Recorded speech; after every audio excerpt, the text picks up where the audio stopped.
Okay, hey everyone. I'm Felicia Rondo, and that's Cluster over there. Hello. And this is what I like to call inevitability. At some point, we had to review one of these and not have enjoyed it. Yeah. So this is, And yeah. so I just want to point out that Mm-hmm. we have had over the past several comics we've been reviewing, particularly in Imposter Syndrome, we've had complaints. Mm-hmm. We've had things that we pointed out that we didn't like. We've just had overarching complaints with the state of the comic. Mm-hmm. Um, some of which was just like scheduling stuff that we did not appreciate, but Mm-hmm. on the whole, issue by issue, we have been at least medium on every IDW Sonic comic that we've reviewed until now. You see, it's so funny because immediately before, I mean not immediately before, because there was Trial by Fire and that was great. Before that, the Rossetti Hunt, which was shit. Yeah.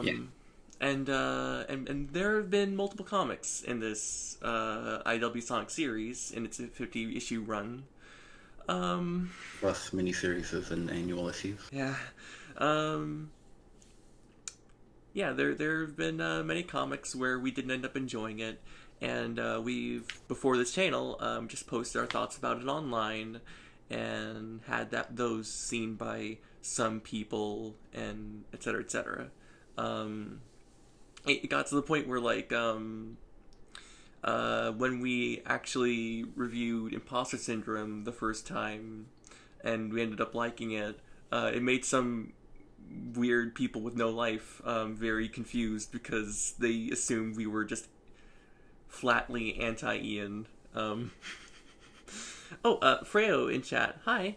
Writes in chat. Hello. I swear I didn't realize you were about to stream. OMG. It's all good, Freo. It's all good. It's so good to have Welcome to you. the stream. Welcome to the stream. You're just catching us beginning. Yeah. But yeah, I want Yeah, to stress I don't. here. I just want to say, if you're getting caught up in our opinions so much that it's an issue for you if we like something Ian wrote, don't just don't get caught up in another person. We Yeah. don't even have really an audience yet, So so I don't know why people even took notice, but there was this thing that happened. that was a thing. So It was I don't know, strange. But and I do want to say, for me, I have well and enjoyed comics written by people that I think are just the worst. mm-hmm.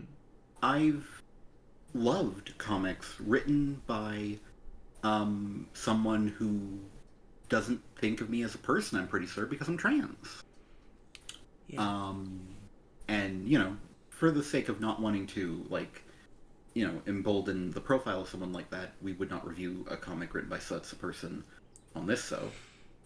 Yeah, it's And, specifically and I just do want to mention, but I still enjoy those comics written by mm-hmm. people who I think are horrible.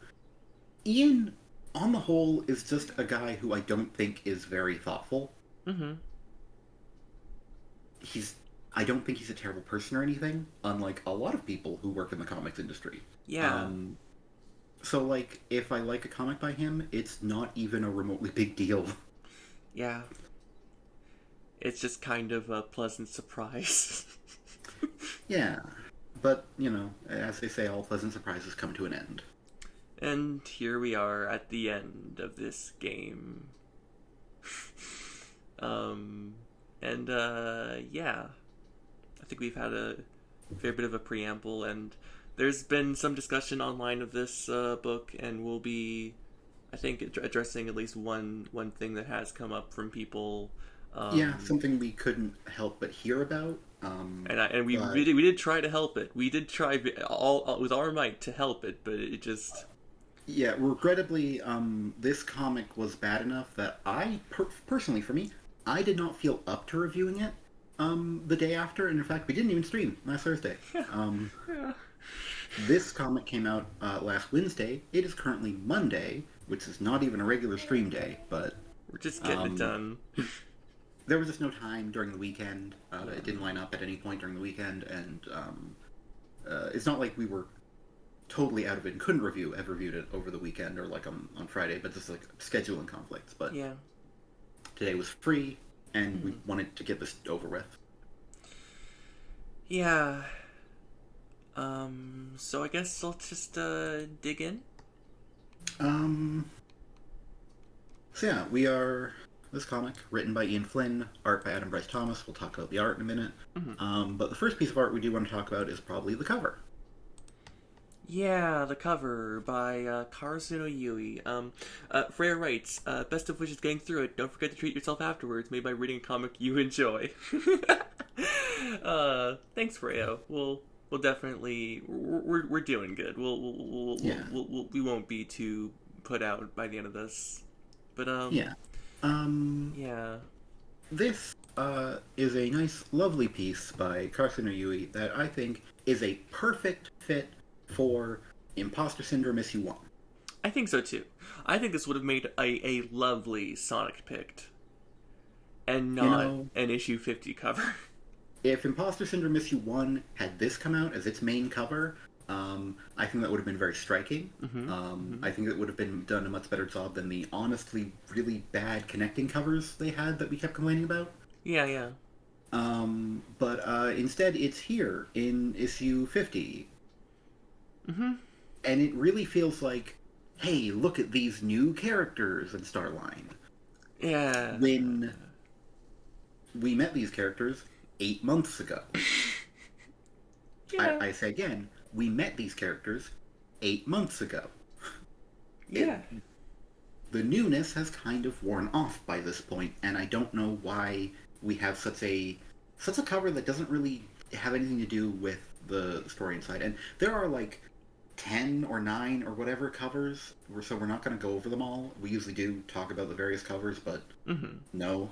And like, I think maybe 3 of them relate to what was inside, and I think a couple just feel like generically like it's a big celebration because it's issue 50. Evan Stanley's having just a bunch of characters on it. Freya writes in chat, indeed, not a very impressive cover for a special main series issue. Doesn't stand out or have the main characters really. Unfortunately, most of the many variants are more ideal. Yeah, like, I know there's one variant that just straight up depicts a scene from the comic. Not a scene that I thought was very good, but it does depict a scene. Yeah. And yeah, I just don't know why this is the main cover. I don't think it does a very good job. So I'm gonna just say a thing because I'm gonna say this. Evan Stanley's cover B is a beautiful work of art. It features all the characters together, and it's really just pretty and sweet. I don't think this comic has a good cover because on the scale of like representative of the content within while being pleasing to the eye, I don't think any of them are good or work. I don't think any of them are good covers for this comic.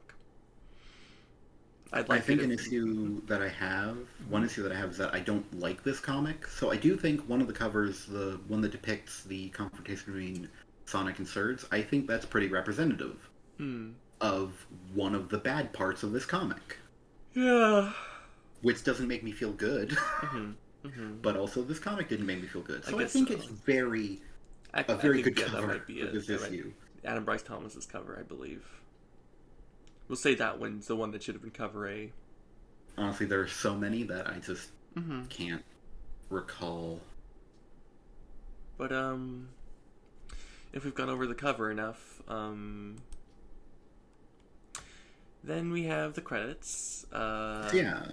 Opening up the comic takes you to the opening credits, tells you story by Ian Flynn, art by Adam Bryce Thomas, colors by Matt Herms, Heather Breckel, and Reggie Graham, because this is a, by the way, double-size issue. Yeah. For also double the price, so it needed triple the colorists, I guess. And and twice the amount of covers. Yeah, letters by Sonley. Apparently, there's now an assistant editor, Nick Nino, Mm-hmm. new name, with the Yeah. regular editors of Riley Farmer and David Marriott also present. Mm-hmm. Um, I do wonder, with an assistant editor coming on, if maybe David Marriott will be leaving the book soon, because Maybe. Riley Farmer was assistant editor, and I feel like that's a thing that often happens where, Yeah. like, the assistant editor becomes the editor and then the editor leaves, so... I believe in back in Archie Sonic, there was one issue where Justin Gabri was editing with Scott Fulop before taking over for Scott Fulop. And then for a time, Mike Pellerito was credited as assistant editor while Justin was still the main editor. And then for Mike Pellerito to take over, and then so on with Paul Kaminsky. It's general like procedure for these comics. Yeah. But going past the credits, you would normally, with one of these comics, be expected to encounter a cast page filled with very questionable art decisions, Yeah. and a story so far page which depicts a selection of panels from previous comics that sort of, if you have any level of reading comprehension, you aren't 5, kind of give the game away as to exactly which characters and plot points will be brought up in the coming issue. Yeah.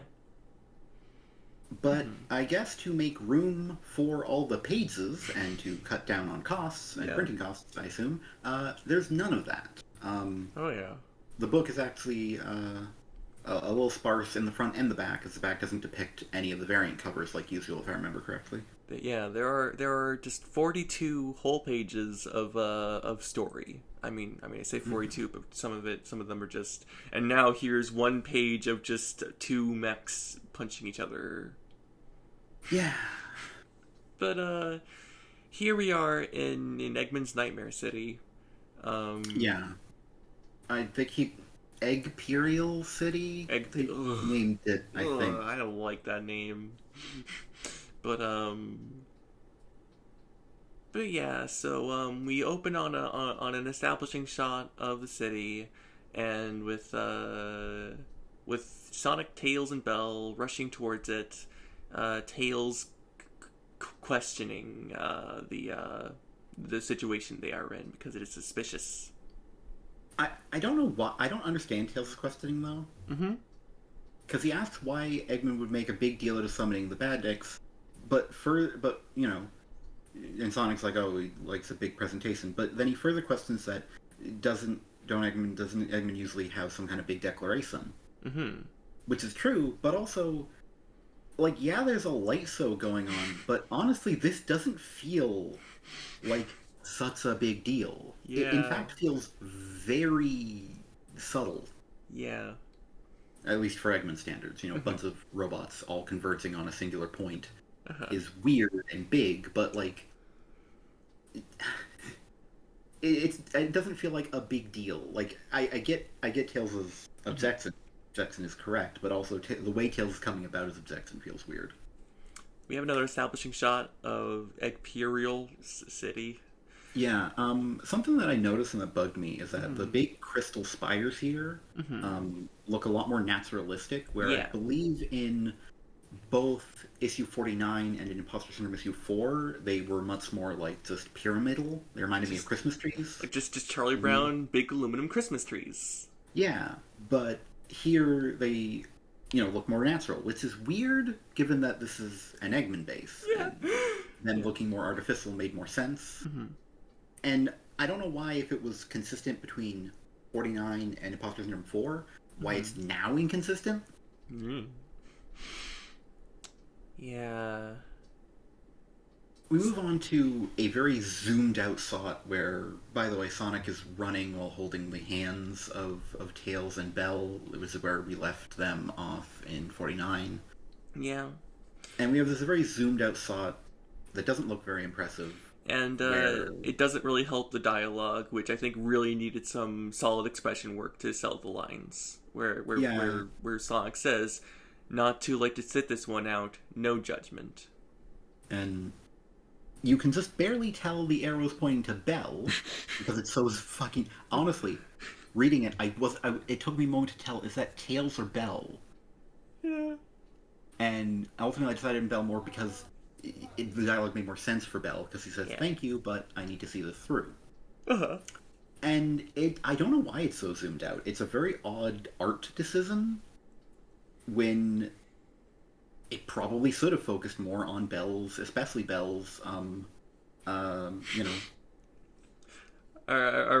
Freya writes in chat, OMG, I thought it was Tails. If you look very closely, you can see that it's pointing right at Belle's face, Yeah. but she's so tiny in the frame. Itty bitty Belle. If you have digital, you might need to zoom in. Mm-hmm. If you have physical, you might need to grab a magnifying glass. Yeah. And yeah, I just want to say the art in this issue is not like amazing or anything, and these establishing thoughts aren't that great. So honestly, I feel like the panel space should have just been used on showing us Belle's expression more. Mm-hmm. Which probably also wouldn't look great because I don't think very highly of this art. But Yeah. you know, it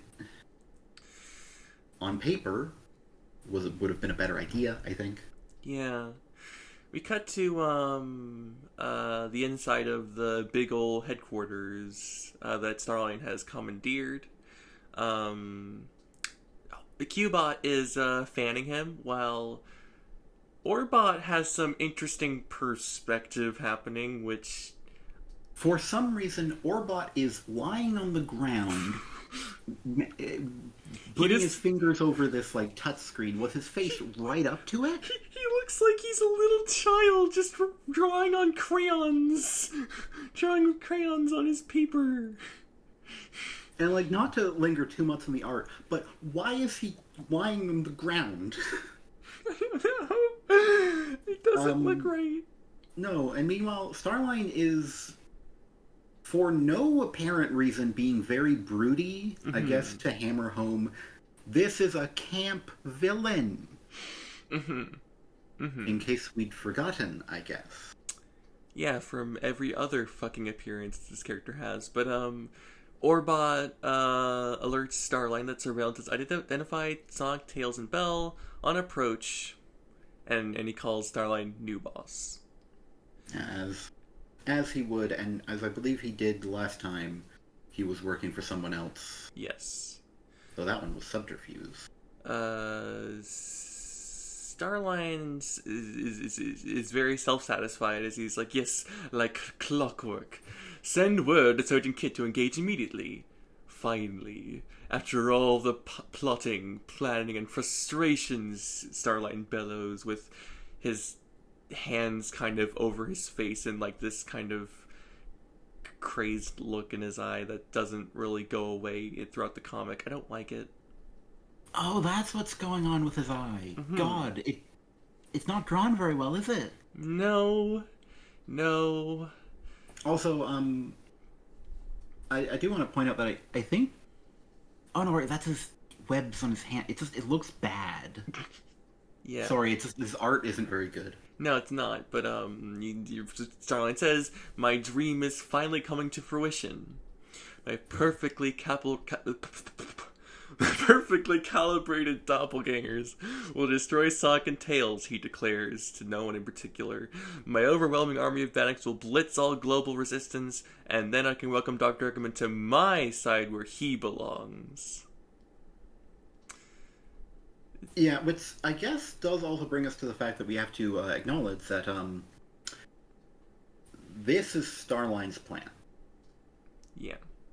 I repeat, Starline's plan was to lure Sonic and Tails to a random spot, basically. Yeah.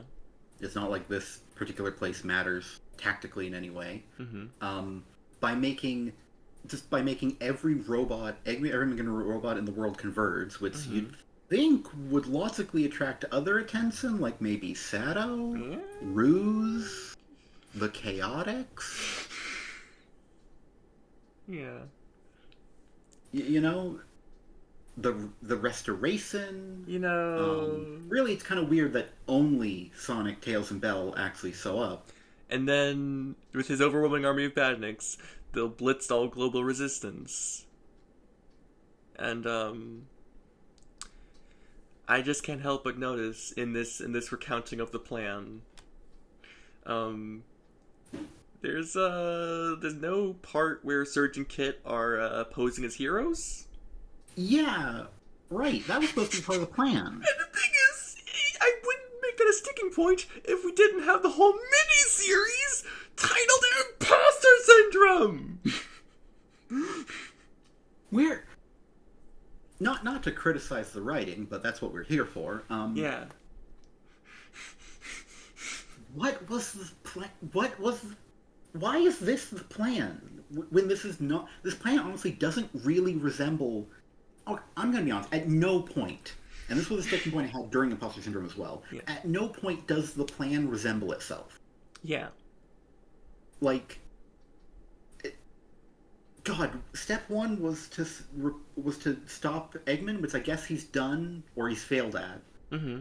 He's failed at step one, because, as we saw literally in Imposter Syndrome 4, Eggman got away immediately. Yeah. But step one was to replace Eggman, but step 0 was also to kill Amy, but make it look like an accident, to demoralize Sonic. But then, when that didn't work, it was just like, well, whatever, because I guess it wasn't really that important, but then why was it there? I guess to tie in to Trial by Fire, but then it just muddled the plan, and now we've just lost the point where Surge and Kit are supposed to replace Sonic and Tails in the minds of the people. Yeah, that's a thing.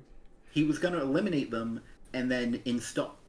I mean, he said he was going to install them as the new heroes, basically. And then he would be controlling... He would be controlling the whole charade. He'd be the villain, they'd be the heroes, and they would keep going over and over and controlling the world.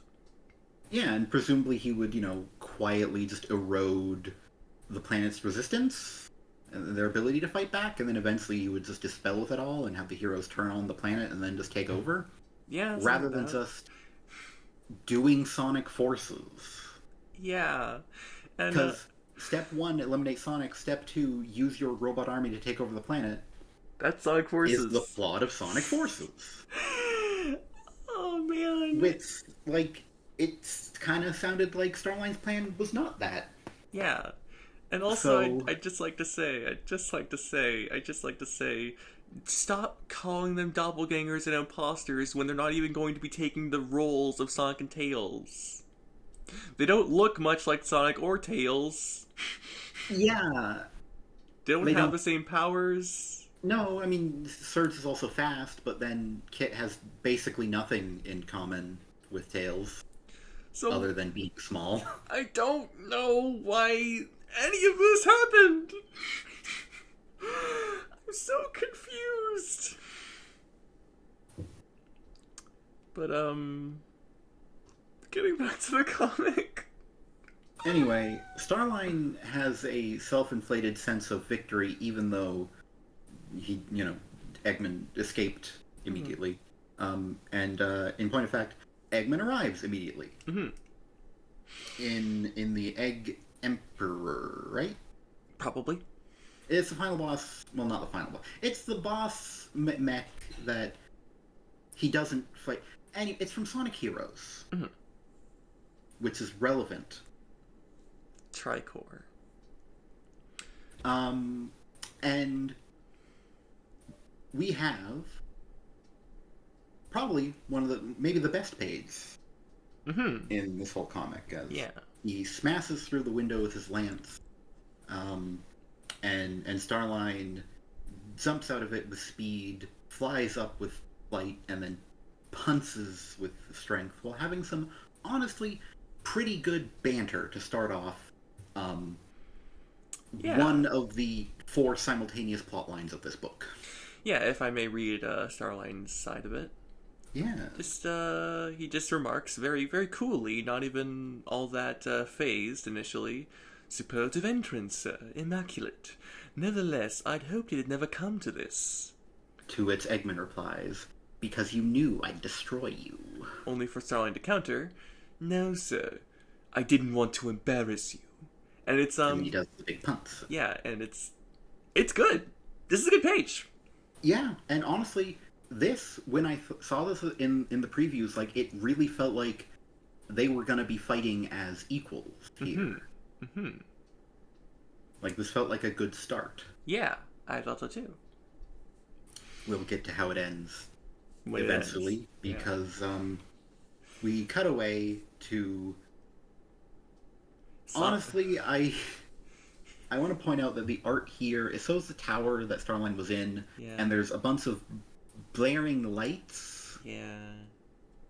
and I don't know how Sonic can tell from the complete lack of anywhere the Egg Emperor being drawn on this page that Eggman is in fact fighting here.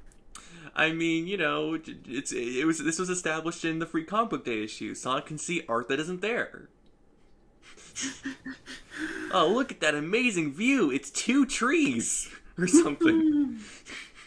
And look at that amazing fight that isn't being drawn. But Yeah.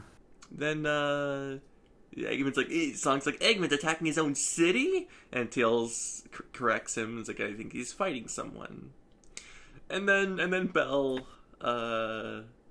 says, Just Belle has an immense amount of surprise, exclaiming, "Oh my gears and starters," because he sees Metal Sonic. that badnik looks like Sonic. And I have no idea why she's so surprised, because, like, yeah, I don't think she's met Metal Sonic, but she's aware of the existence of Metal Sonic, as seen by her literal dialogue here, so I don't know why there's so much emphasis put on her being surprised by the existence of Metal Sonic. It's a Metal Sonic. It's incredible. And Metal Sonic is... I mean, Metal Sonic doesn't look worse for wear at all, I think. He's a little It's like some dinged up, scuffs, yes. but like, Little scuffs, but yeah. he's mostly just lying on the ground deactivated. Mm-hmm. And Belle decides that she's gonna fix him. Yeah.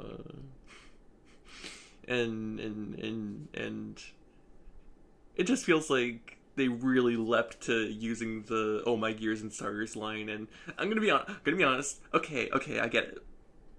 That was Ian's line in Archie Sonic. Eggman says that in a pretty underwhelming issue, but like it was very cute when Evan brought it back, and it does belong to him. It just feels could you waited a bit for like a better time? Yeah, like this is not a very good time, I don't think, anyway. But But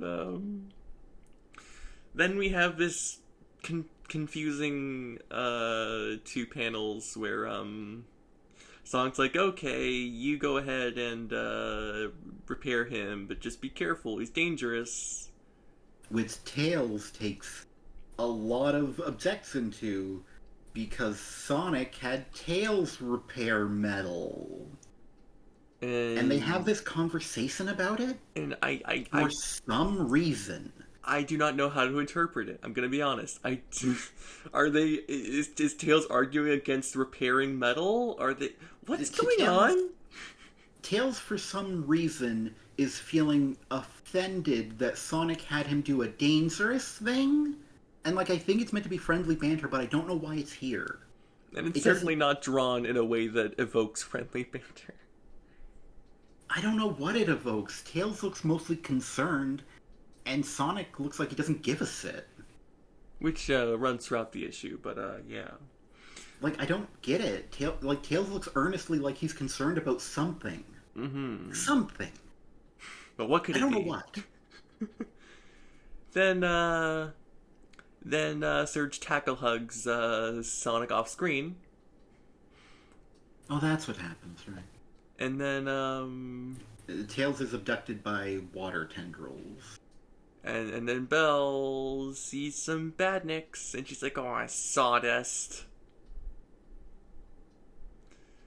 And we move on to the second plot line of this issue, which is Tails fighting Kit.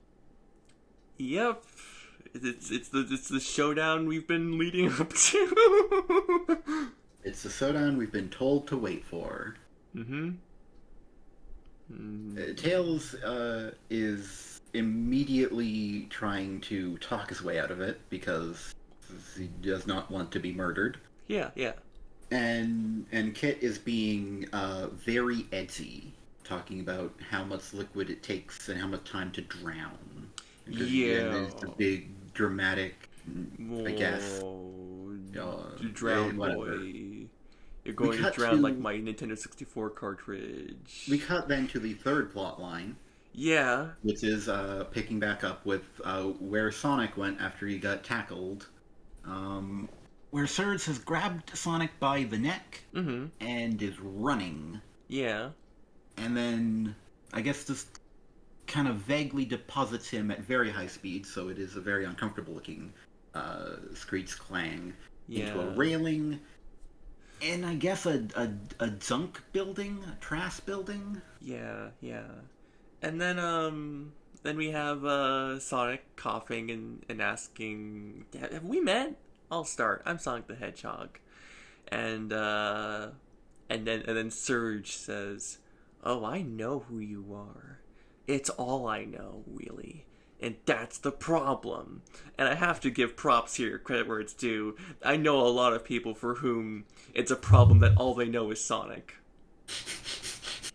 Yeah, let's just level with y'all here. That is a common problem for many people who are going to be reading this comic book. Mm-hmm. But then Surge exposits and just bleeds her heart out to Sonic. And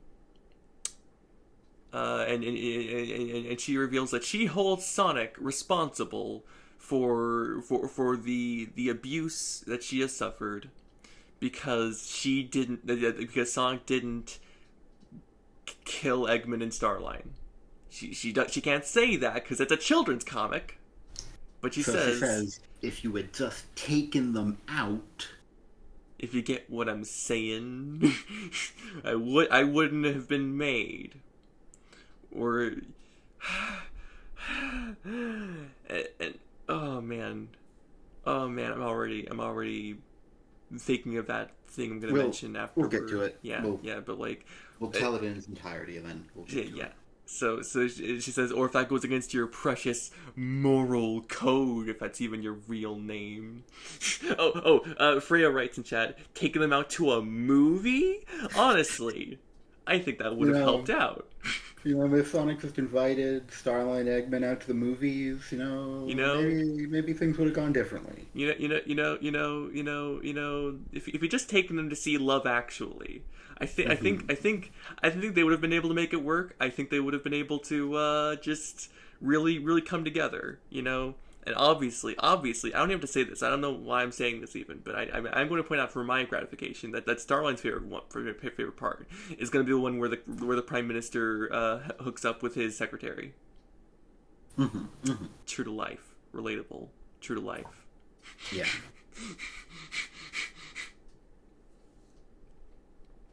But Surge says, but no.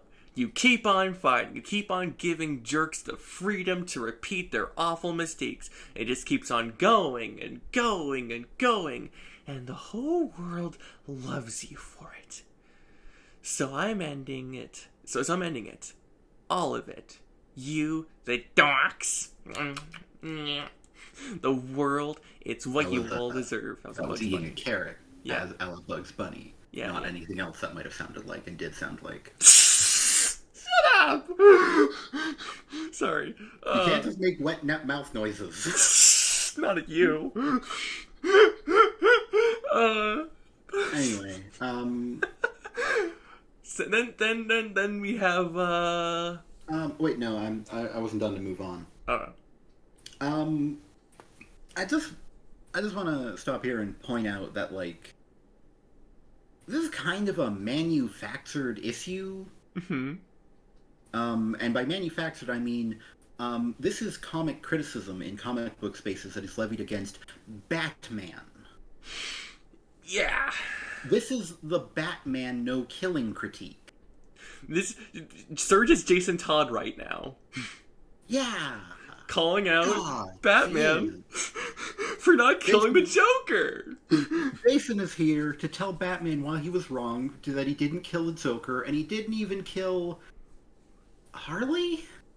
I don't know. Anyway, not the point.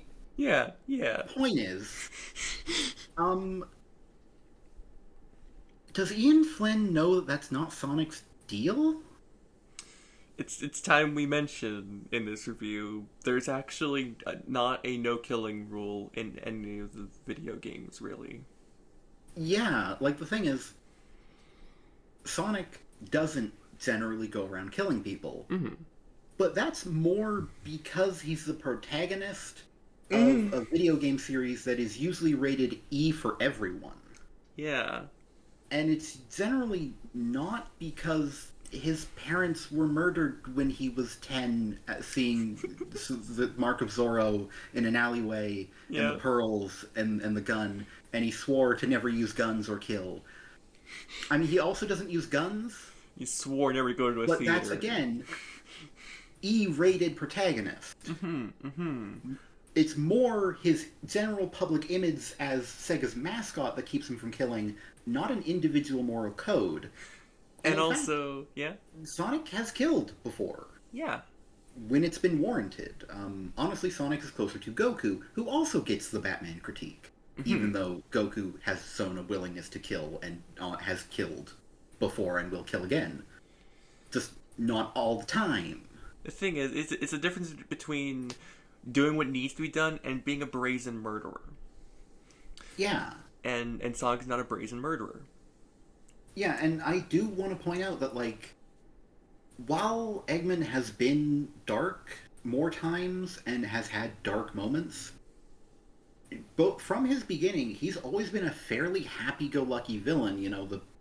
The Sad AM cartoon aside, Yeah. the actual Eggman from the games was always fairly silly.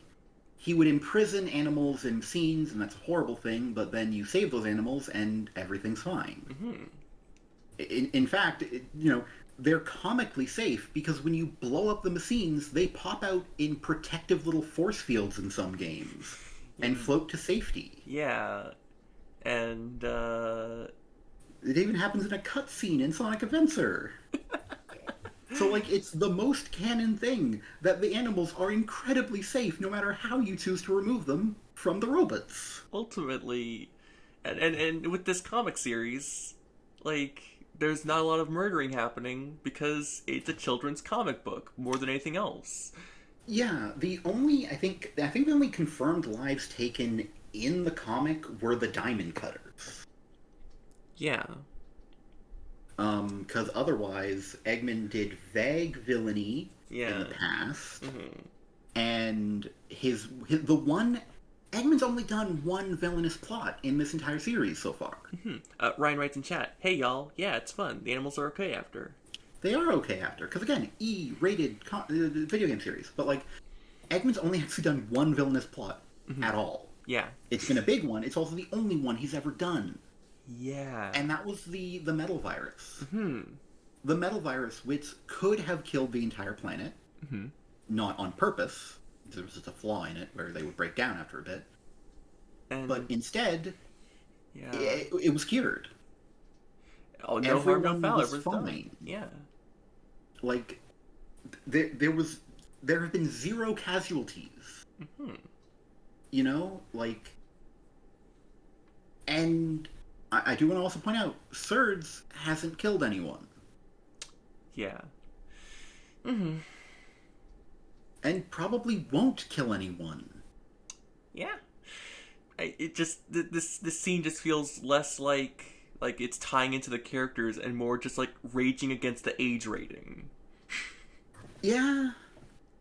And like, I just don't think the Batman critique, the Batman no killing critique, has a place in Sonic the Hedgehog because, again, for all the things we said, there is no killing rule for Sonic. Yeah. He just has an average person's morality.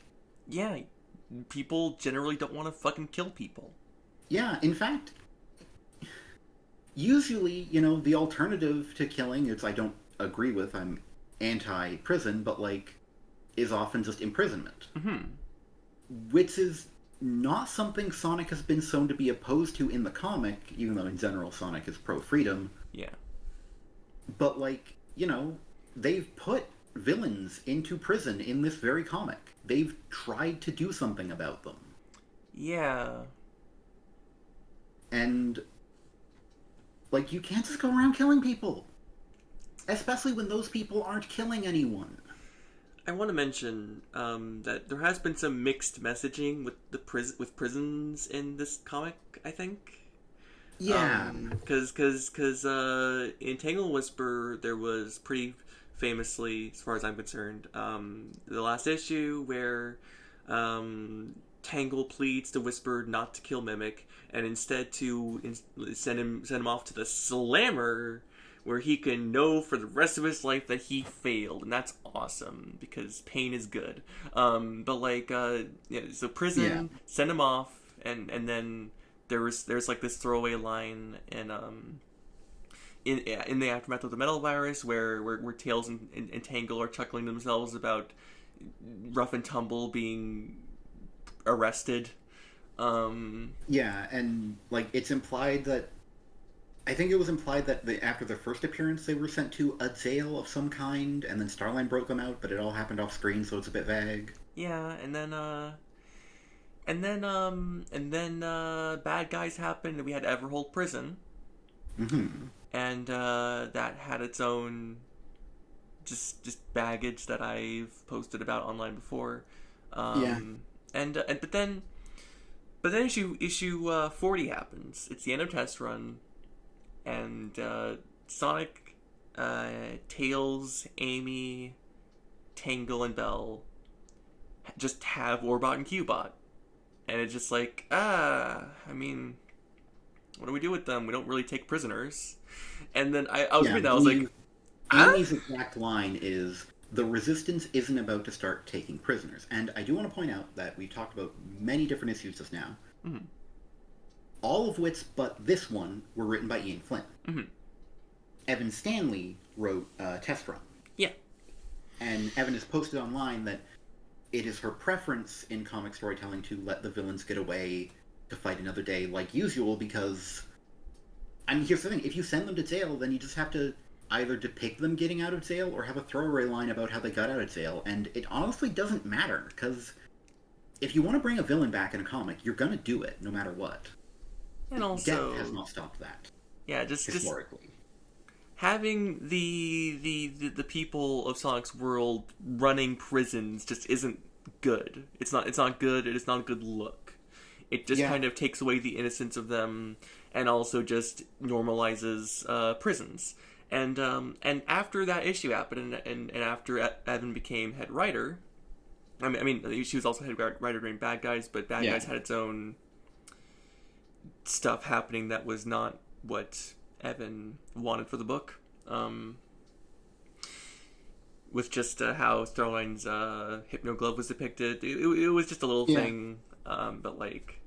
The Hypno Glove was too powerful, more powerful than Evan had intended it, because he actually created the Hypno Glove for Cyrus and Batman bases, and then it was used by Ian in that story, and the Hypno Glove has been honestly a mess of, like, just being way too powerful, even with Evan saying that she didn't want it to be too powerful. Yeah. But, like, so that happens, and it's like, okay, prisons aren't happening? Okay. We're just kind of retconning that? Okay.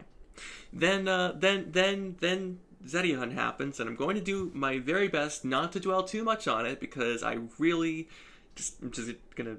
It's over. It's not gonna happen again. But, like, we see Zamam caged, and there's just sort of security core, and there's a reference made in another issue of Zavok escaping Everhold prison. So it's like prison's happening again, but then I don't think the intention was to retcon things, but at the same time, I just think that the writers are not on the same page about jailing and imprisonment. See, the thing is, which is a problem, because it, like you mentioned, Zamam, and I do want to point out, he is imprisoned.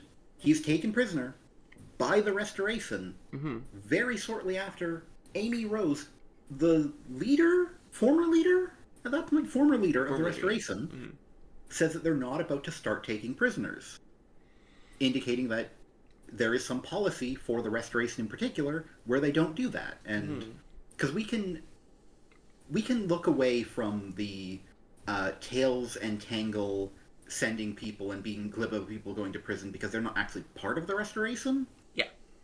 And we can count that separately. But then when you have the Restoration not only imprisoning Zaman, but doing so in a way that just on its own constitutes a war crime, Mm-hmm.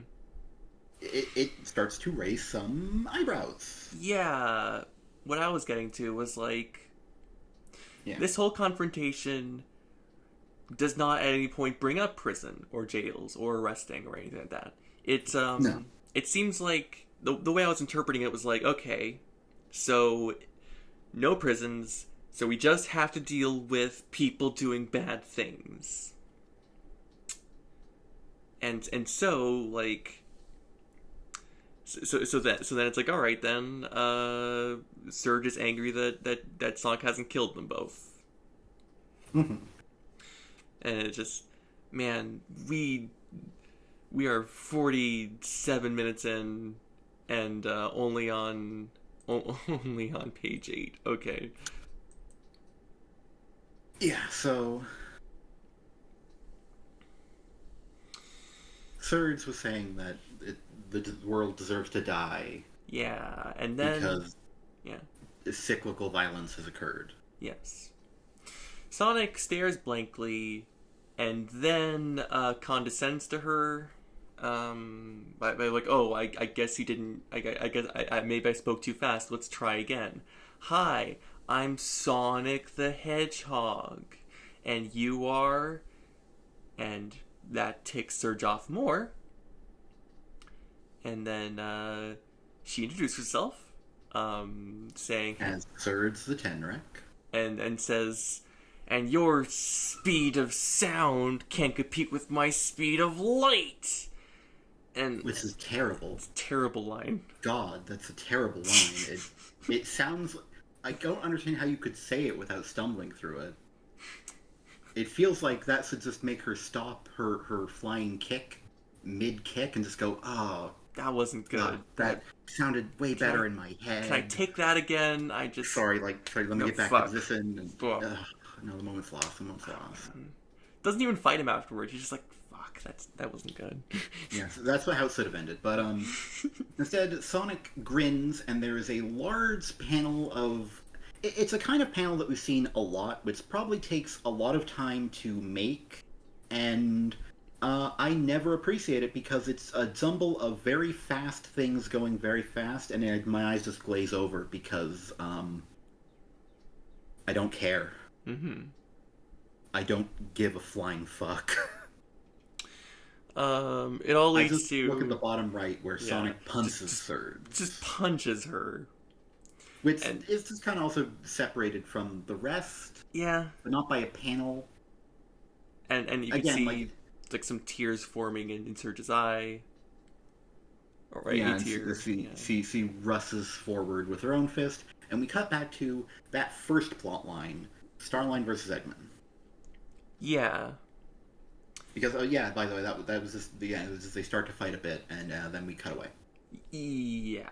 So then, oh man, then Eggman shows Eggman- that actually he figured it all out. So Eggman reveals that during all the many comics where we weren't looking at Eggman even a little bit, he was busy figuring out about how Starline was behind everything. Mm-hmm. Because he was set off because the raids on his facilities didn't make sense for Zavok to be doing it. Mm-hmm. So he looked into how he escaped prison and, I guess, interrogated the warden. Okay. And then well, now I guess the and he- facility they did bring up prison right there. So you know, Yeah, like I that's don't think it's retconned. I think it's just like all right. I feel different silly. writers having different opinions. I take that thing back I said earlier. I'm sorry. Eggman compliments Starline, and he's a villain, so it's a compliment, saying such brazen viciousness.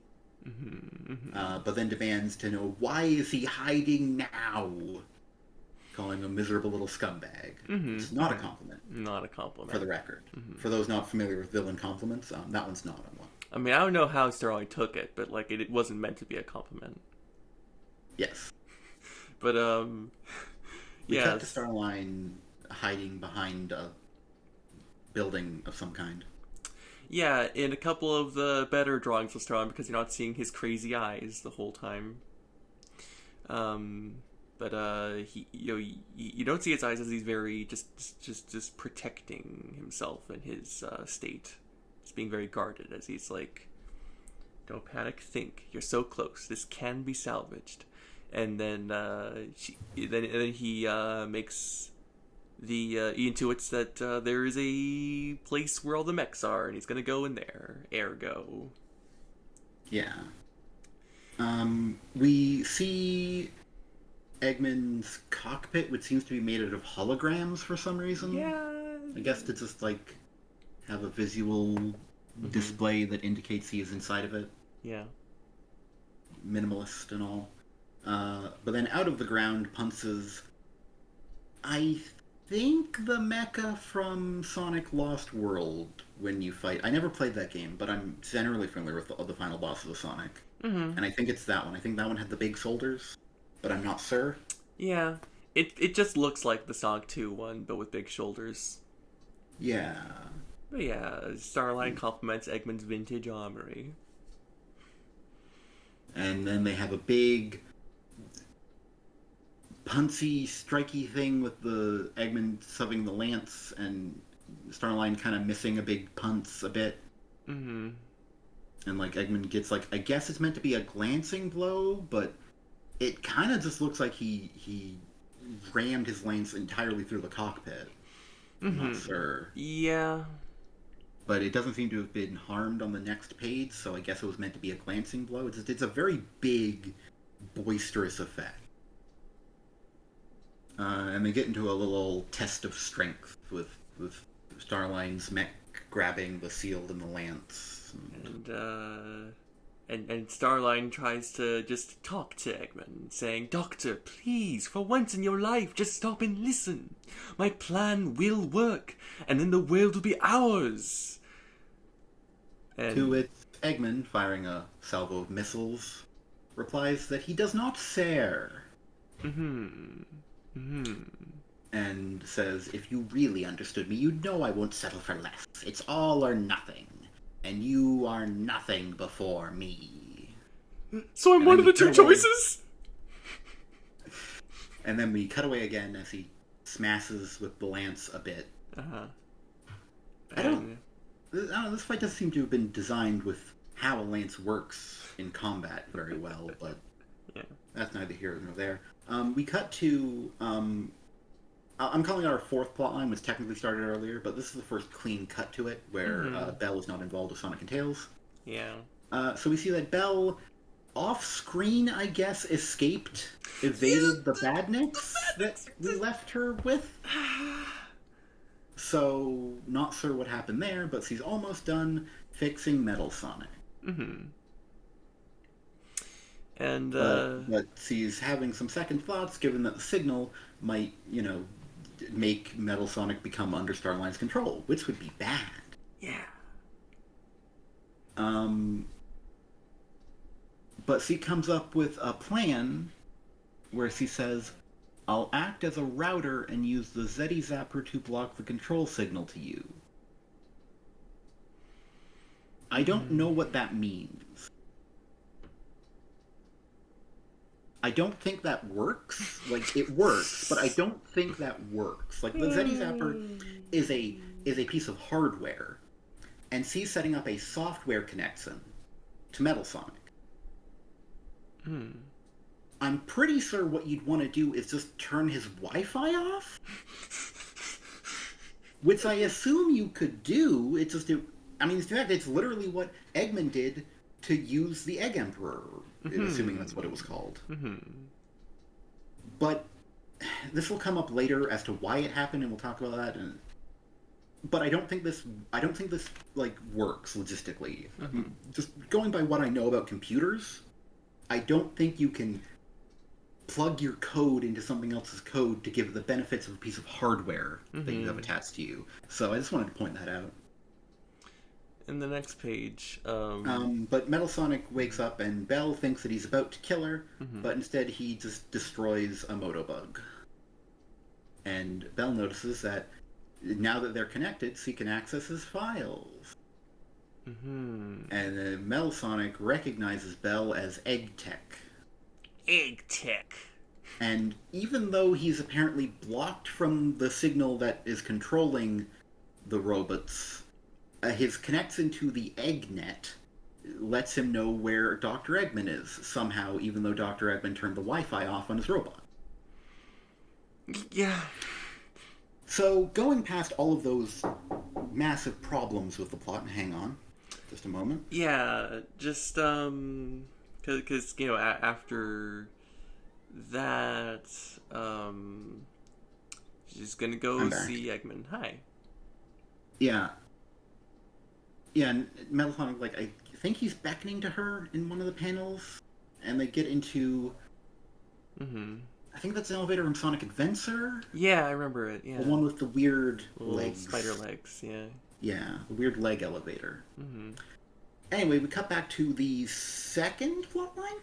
Yeah, because Starlight Eggman's the Third first, weekend. and Yeah. so this is Kit and Tails. Yeah, not what I said. Yeah, and Tails is complimenting Kit. Yeah, so Tails is focusing on evading while trying to use his words to get through to Kit. Saying, I have to admit, yikes, your control is impressive. Which, Kit, who's very baby and has self-esteem issues and a whole host of other problems, pauses for a minute and asks, you like them? And Tails confidently sees a strategic opening, I guess, is what this panel is supposed to indicate. Yeah, I don't like how this comic just makes sure you know that on some level this is very cynical on Tails' part. Yeah, like, Tails is legit. Tails, I want to believe that Tails is legitimately trying to get through to this kid, but it is presented as very manipulative on Tails' part.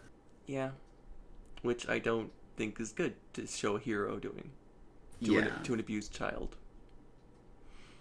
Tails remarks that he hasn't seen that kind of tech in a long time. I'm wondering if this is a reference to Artificial Chaos? Maybe. Because when I saw Kit's Hydro thingy for the first time, I thought about Artificial Chaos, but it never got referenced directly. Yeah.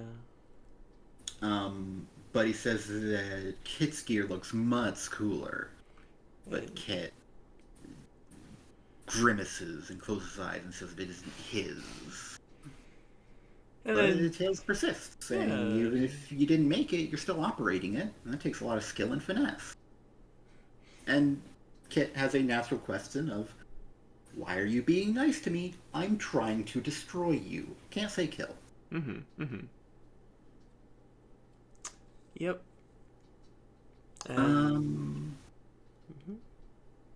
And then Tails actually opens up about, tries to like connect on the from the vantage point of him having a physical difference. Yeah. He's saying that your talents are pretty unique, and I'll bet not everyone appreciates the uniqueness. Am I right? And then we get this terrible panel. Yeah, just Kit pouting, looking kind of like pursing his lips. Looks a bit like Yoda there. yeah. And he talks about his two tails. But, thanks to support from his friends, he got the handle on them. Yeah. Which doesn't really connect to Tails being bullied for the tails, which I believe is part of the canonical backstory or anything, but... Didn't really... I feel like they could have tied in better and didn't relate more. Yeah, for some reason it's focused on Tails getting the hang of flying, I think, rather than actually finding the common ground like Tails said he was gonna. Yeah. Anyway, Kit declares that he does not need friends. Yeah. And Tails continues to persist. And saying, "That's okay. I'm fine with competitive rivalry. Can we work toward that?" and Kit is getting overstimulated, or just overwhelmed Yeah, anyway. Just saying, saying not to ask him what he wants because C's not here. And of course, as we established from um, Imposter Syndrome, Kit was programmed by Starline to want what Surge wants, and he took to that programming much more easily, and he hasn't developed the kind of individualism that Surge has. mm-hmm, So now that he's away from Surge and being presented with things, uh, it turns out the Starline's plan was just not going to work mm-hmm. because Kit is just way too vulnerable and delicate. He can't do this. And Tails says in another panel, just winking to the readers, that don't worry, Tails does not actually give a single flying shit about this about this kiddo. Just saying, he's vulnerable but volatile. I've got to handle this carefully. I took it a bit more generously to Tails' character. Like, him acknowledging the vulnerability, but also acknowledging the fact that he could try to murder Tails again. Mm-hmm. Mm-hmm. And he does need to be careful. That's fair enough. He remarks that his throat is getting sore from shouting because Yeah. they're in a vague Yeah. place filled with balls and tubes. Yeah. I don't. Mm-hmm. And everything's not really Mm-hmm. drawn in for most of this, so it's just kind of a place with balls and tubes that they're standing on. Mm-hmm. Anyway, Kit agrees to let Tails get closer. Mm-hmm. And then in a couple panels, we see just kind of Kit sitting in a puddle with this strange kind of mistake left in. There's like in text, like just this 4-point black text here. Yeah. Presumably from during the process of making the art. I don't know if That it's or like inking. maybe the typesetting? Yeah, maybe. I don't know. But like. Anyways, someone made a minor error, and now there's just an error in the art here. Yeah. But Tails asks what's going on with the Badniks, to which Kit replies that Starline summoned them, and Kit is very much starting to speak in broken sentences at this point. yeah. Also, Fair writes, I wonder if it would be in physical issues too. That would be my assumption since they didn't catch it for the digital. But Yeah. And yeah. they'd have more lead time for digital. Because like the physical copies get shipped off sooner than the digital ones. So if they didn't catch they it have to for get the digital, They got to get printed. They got to get shipped. They got to move all out, and then the digital is just ready in time for that all coming together. yeah. But Yeah. At this point, yeah, like Tails does seem like genuinely like, are you okay? Like, Yeah, he says about Starline, he tried to kidnap me once. I don't know why, but it was probably for something awful. Did he hurt you? and Kit responds, yes. Says repeatedly, made me forget, made me happy it happened, and then screams, I hate him, while turning the puddle into huge ice spikes. And kinda turning randomly. turning the text in his speech bubble into bigger letters. Big red angry letters with a gradient to yellow. Kit is Sean Lee's favorite. He gets the special text. But And Tails tries to calm Kit down, saying, I want to stop him too. Can we agree to do that together? and Kit's kind of surprised. Like, you'll... Says, you'll help me? And Tails replies, sir, it's what heroes do. And Kit asks then what do they do? Then what after that? And Tails says, let's take that one step at a time. Most important thing is we stop his plans, right? To which Kit agrees to. And then his textile things just kind of melt. Yeah, his big old ice spikes. Mm-hmm. Uh, and then Tails remarks, "Great, then let's find Sonic and that's the wrong word to say." Yeah, because then it's then Sean Lee's favorite Kit that then says in big letters, "No." Yeah, no like exclamation point. It's just a period, but it's a very large no. I'm not sure exactly what emotion or like intensity I'm supposed to get from it, but No. I don't know. Um, but he declares that Surge has to destroy Sonic. It's all she wants. I won't let you stop her. And And then this cut I think actually works. I haven't mentioned, but I'm not fond of the rapid cuts between the four plot lines. But this one I think actually works. Mhm. Honestly, if it had just been these two plot lines, maybe Yeah. this issue could have been paced better. Mhm. But we cut to Surge rushing at Sonic with a fist pulled back while Sonic is in a ball. It doesn't look as good. You'd think maybe Sonic could also be in a fighty pose, but no, he's in a ball. Yeah. And they wham against each other, and I guess ricochet, and now they're both in balls. Yeah, and then And we have this then we, really bad drawing of Sonic, the sweating. yeah, there's also like, there's no panel for them, like, stopping after the ricochet, Yeah.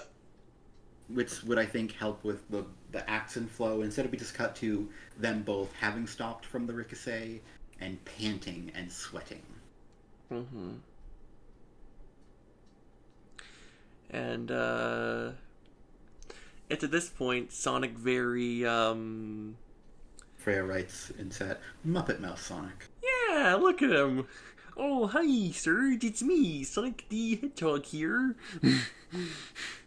But yeah, Sonic says it's been a while since I've tussled like this. And then, confusing Sonic briefly for Goku, has Sonic say, I hope you're having fun too.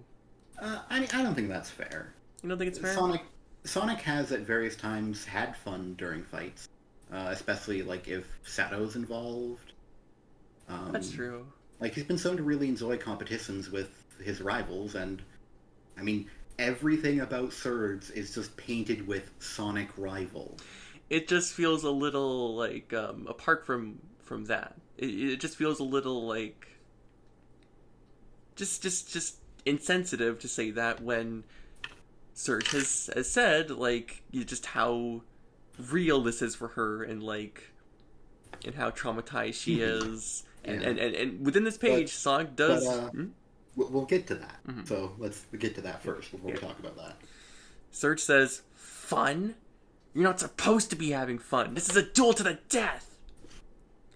And then Sonic says, yeah, I've gotten used to those. I've also fought a few folks with the whole the world wronged me, so I'm going to destroy the world shtick. Serge, yeah. I would like to question who. I think Because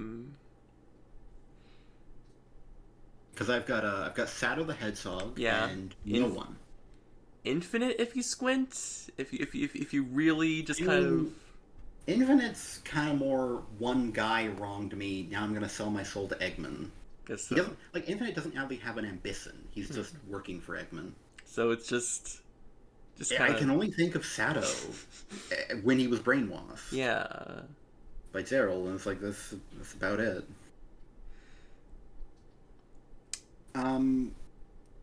But yeah, Surge has a reply as well as a very confusing, bizarre panel. Yeah, where she is multiple surges and just kind of speeding around him without actually hitting Touching him? Yeah, She's and just running very fast around him while he slowly walks forward. I guess to make Sonic look cool, but it mostly just makes Surge look very bad at this. Surge says, Why are you wasting this much energy? Surge replies, it's not a shtick, it's who I am. Just kind of underscoring how bad of a choice of words that was for Sonic. And then Sonic, in a way I just cannot take as genuine, says, "I appreciate No, that. it's I really do." definitely not. Like, that phrase is drenched in irony, just like culturally. Yeah. It's like, I appreciate that. I really do. Yeah. And there's no way it was meant to be genuine. And then he, like, speeds towards Surge, And who is then surprised, and then kicks her feet out from under her? Does a baseball yeah. slide? And then she Yeah. is tumbling? And then Sonic says, "I don't know your full story, so I can't really judge, but I can't let you hurt anyone."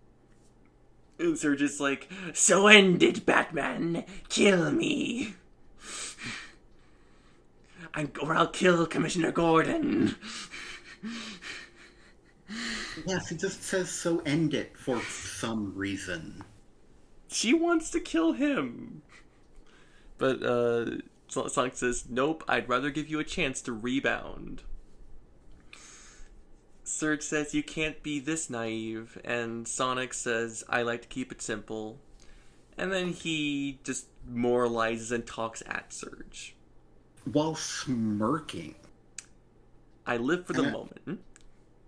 I'd like to point out, Sonic is currently quite literally like standing above her after she's like tumbled down a cliff that was vaguely there.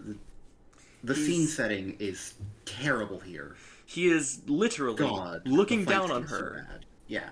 and grandstanding here with just, "I want to see the world, find all its thrills and adventures and enjoy them. That's in my Sonic Wiki profile. I want everyone to have the freedom to do that too, and you wouldn't get that opportunity if I took that chance away from you. I've made peace with enough enemies to know there's a better way. So I'm willing to chalk this up to a rocky start and let us have a do-over, if you will." Now, you see, Serge, he's just above what you're doing here. He's just better than it. And like, if Sonic's meant to come off as a jackass and a horrible person right now, mission accomplished. I don't know why that would be, Yeah. but I have to assume it's just kind of a case of the writer shooting for something and very much not hitting the mark. Like, I can't. Like, I have some thoughts that'll save for yeah. later after we finish this plotline 3. Yeah. But Surge says, "Just like that?" Sonic says, "Just like that." Surge remarks, "The doctors too?" And Sonic says, "Even them." Honestly, I think, like, if you wanted to, like, make it a punchier, like, exchange, maybe have, like, 4 panels for, like, I mean, there's only so much space, but, like, you just Surge being, like, "Just like that," and then Sonic's like, "Yeah, just like that." You know, just, instead of just, like, having faceless Sonic saying this way too far away to reader expression Surge, it just, I have problems with I it. mean, we do have kind of that in the next page. In the next page, yeah. I mean, you can't just do it twice. I guess so. But, Surge is like, "Reinvent myself, yeah? Choose who I want to be?" And Sonic's like, "That's the idea." And Surge's like, "See the world?" And Sonic's like, "Yeah." "That rejected me?" Surge interjects. And Sonic's like, "No, what?" And I mean... Yeah, and so when Surge says "see the world," she's like looking away and kind of grinning. Yeah. With her eyes closed, and then when Sonic says "yeah," he's smiling nervously. Yeah. I think. The Yeah. expression work here is kind of terrible. It doesn't seem to match up with the dialogue in like most cases, honestly. In case you hadn't figured it out, I don't like the art. It's not good. Surge And then says... she says that rejected me, and then she's looking at Sonic and Sonic is... grinning, I guess, a bit more evilly, maybe. Yeah. And then Sonic has a open mouth expression. Yeah, he's like, "What?" What? Starline says, "If I volunteer to work with Surge. Surge says, "If I volunteer to work with Starline, I obviously don't have anything good going in my life," which is not the same as being rejected by the world. But then she says, "If he kidnapped me, nobody's tried to find me." Which technically she doesn't know. Yeah. And then Sonic sighs and says, "Fine, we'll do it your way," with a truly not great expression on his face. It just looks very... He doesn't see her as a person. I mean, I think a big problem with this expression and most of the expression work is that it's very difficult to get a solid read on what emotion is supposed to be here. It's just unpleasant. I don't know if Adam Bryce Thomas is just not very good at expression work or if he just wasn't sure what to do. Because a lot of these expressions feel very non-committal to me.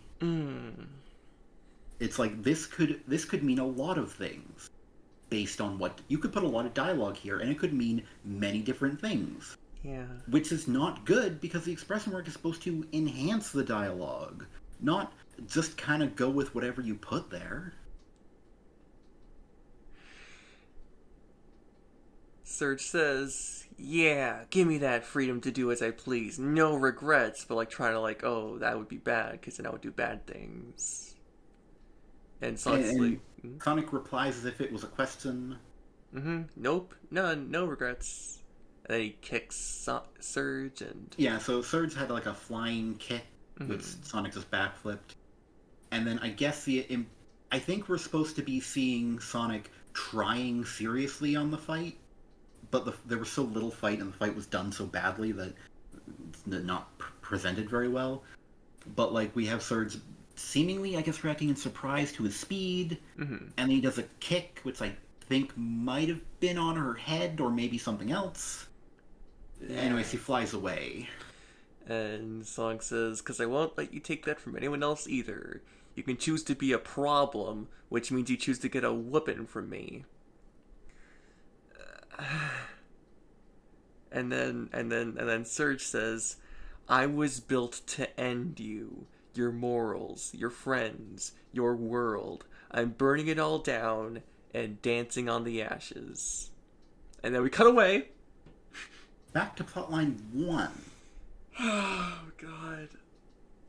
As Starline continues to yell at Eggman. It's saying, "I'm doing this for you." And then Eggman replies, "All you're doing is wasting my time, wrecking my stuff, and ticking me off." And then he actually thrusts and stabs with the lance, but not before using it to cut off an arm, which again, it's not really what they're built for. Anyway, he gets a stab in on the main body. Yeah, and Starline says, "Bravo, sir. I'm thrilled you're still the superior mecha pilot." And we see more Starline losing his shit. I guess. As he says, "But you chose the wrong machine to face me. Behold, the exact power used to defeat that very model in the past. Brace yourself for my tricore blast." Kind of rhymes. Yeah, and then he basically does Team Sonic's Team Blast, but on his own. Yeah. Which is a power we are seeing now for the first time. Yeah. Then otherwise known as an ass pull. Yep. Then Starlight says, "That is what happens when you don't plan for contingencies." But then Eggman... In a really weird series of panels, he rises from the wreckage in darkness like a zombie. Yeah. And says, "No, Doctor, you played yourself. I specifically chose the Egg Emperor once I realized it was you who raided my power core reserves." Saying that he knew that he basically... He knew that Starline would use the Tricore for a power never before seen, which then would also deplete all of their power, making it powerless. Which is also, and get ready for this, an ass pull, because this power we have never had even remotely suggested exists also has a drawback we have never been remotely implied exists.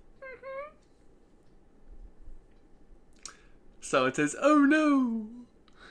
Well played, sir. I'm so glad you're saying things my way!" And then he pulls up his Hypno Glove, and it doesn't work, you see. Yeah, because Eggman says, "You told me all about your inventions, remember? You were so very, very proud of that glove in particular. Did you honestly think I'd let you stay by my side with that kind of power on hand without taking some precautions?" And Sauron's like, actually, it's not as powerful as it's supposed as I was meaning for it to earlier. It just sort of ended up that way in one issue, but we've been trying to sort of backpedal on that, and it keeps sliding back to way too powerful. What he actually says is, You actually listened to me? But you never said, acknowledged. No, this isn't fair. I've never shown this much foresight. He's... now Starline is complaining about the amount of ass pulls happening in the comic, which are all happening in a row. Yep. It, it's it's just a sequence of ass pulls. It's not interesting. Yeah. Starline tries to kick Eggman, who then grabs Starline by the ankle, whips him through the air, and smacks him on the ground like he's Hulk bassing Loki. And I hate this. I hate this part. I hate this page. It's a terrible page. It just looks bad. And like and you know, we don't see this happen. We don't really see Eggman doing this in like the games or in other comics because it looks Or bad. anywhere. Well, like, Eggman doesn't do violence personally. Like, he doesn't hit people. It's not his style, for one. And it just... It looks uncomfortable. I'm someone who's made my criticisms of Starline clear, my discomfort at the way that he has been depicted very clear. This made me uncomfortable. I didn't like seeing this happen to Starline.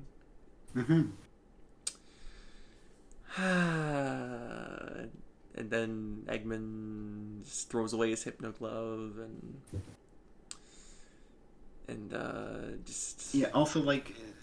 So I do want to point out that the thing that made him immune to his hypno glove was apparently his goggles, which he immediately takes off his eyes after showing off that he's been wearing them to protect him from the hypno glove.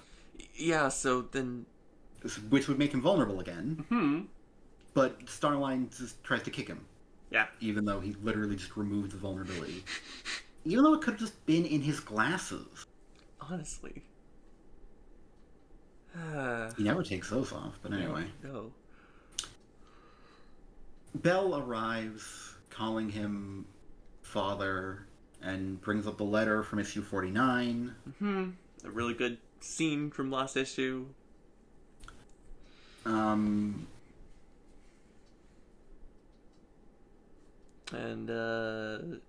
Belle, of course, following up on her commitment in issue 49 to give Eggman a piece of her mind, says, "I know that's how you feel, and I can't change that, so I've come to say goodbye. My father is gone. I have to move on." Really giving him a piece of her mind. Yeah. There was, like, some, like, dialogue from her after she gets the Mr. Tinker letter where she's like, I was so foolish to think I could have changed him or something, but, like, it didn't feel like she really went back on, like, I'm going to give him a piece of my mind. So it just feels weird when then she's just like, I've come to say goodbye, which is definitely what I was doing last issue. Was I'm tired of being jerked around, so I'm going to tell him goodbye. Just wouldn't have been a really interesting panel. Yeah. Eggman walks over to Belle and says, "If you're not with me, then you're against me." I'd like to point out something that makes me uncomfortable about this page. Yeah. Because Eggman says, "Father this and father that. Why are you both so blasted clingy?" Which just feels like it's kind of... Cause it feels like it is implying that Starline called him daddy. Yeah. And again, emphasizing how this villain we're supposed to hate is very gay. And I don't like that. I think it fucking sucks. It's really reckless. I'm getting emotional. Yeah. I'm getting emotional. But we're almost through. So anyway, he's like, "If you're not with me, you're against me." fight Metal Sonic maybe? And Bell's like, She no. says he fixed him, and he says he's gonna help all the robots. Then there's a big rumbling in the wherever they are. It's Yeah. like all of this comic, it is not clear where anything is taking place other than vaguely ruined gray area. Yeah. There's a pipe. Yeah. Metal Sonic and Bell are in a pipe of some kind, and it's like, what is this pipe? Where are we? I don't know. Then Eggman inquires how Bell bypassed the control signal. She mentions she used herself as a router, which again shouldn't work. And Eggman's like, oh, so you interface with the coding directly. And C, not understanding, says yes, and he's like, oh ho ho, splendid. Oh, that's Tell you wonderful. You've done such a good job, I'll give you a choice. You can either join me as a mechanic, or you can go back to Sonic and his bothersome buddies. And she says, of course, she's going back to her friends, and he says, very well, be seeing you, Bell. Because he's going to hack her later, because she interfaced her code with Metal Sonics. I'm gonna be honest. Maybe it's just how dead I was from getting this far into the comic, but this kind of did fly back past my head. I mean, he's gonna hack her or something, even though he built her and programmed her as Mr. Tinker, so you'd think anything he could do to her, he could already do to her. Yeah.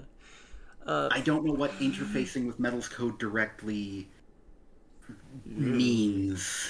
Freya writes in chat, this scene had a lot less emotional weight to it than I was expecting. Yeah, I feel maybe if Evan had been writing this scene, given that she wrote the preamble that made us expect emotional weight, then it would have emotional weight. If Instead, someone else did. If only Evan had written issue 50, is something I've said to myself so many times since reading this, and also before reading this, and after reading this. Yeah. Anyway, Eggman and Metal Sonic walk away, I guess, probably into the pipe. It is very unclear. And then Bell tells Starline to shove off because the street is caving in. I guess we are near a street? I guess so. And it's at this point we have Starline appearing to be suffering a mental breakdown. Saying, I planned everything out down to the smallest detail. I had every advantage, accounted for every contingency, and I still lost. I did everything right. He destroyed all of that effort in minutes. I'm a failure. Another disgraceful failure. And there's like these lines surrounding him, and he's like sweating, and his pupils are like small and tiny. Yeah, and just tell me everyone working on this comic was neurotypical without telling me everyone working on this comic was neurotypical. Because wow, what sanest garbage. It just feels like it's very much taking aim at a perceived like mental instability in Starline, which is just shitty. A Sonic comic shouldn't be doing that ever. Yeah, and it's also a city plotline that was introduced in Imposter Syndrome. Mm-hmm. Before, it was the video logs of when he was yelling and ranting. Mm-hmm. And then a bunch of pipes fall on him, and we are meant to believe he died. Yeah. Which, if I'm legitimately being expected to believe that this is the end of any character, but least of all a character who has been given an inordinate amount of focus in this comic over the past several years, mm-hmm. I feel insulted if I'm meant to believe that he won't come back from this. Yeah. Then, and if this is legitimately what Ian Flynn wants as the ending to this character, which is not, I'm not even going to say even remotely end of character arc, because there was no arc here. Yeah, there wasn't.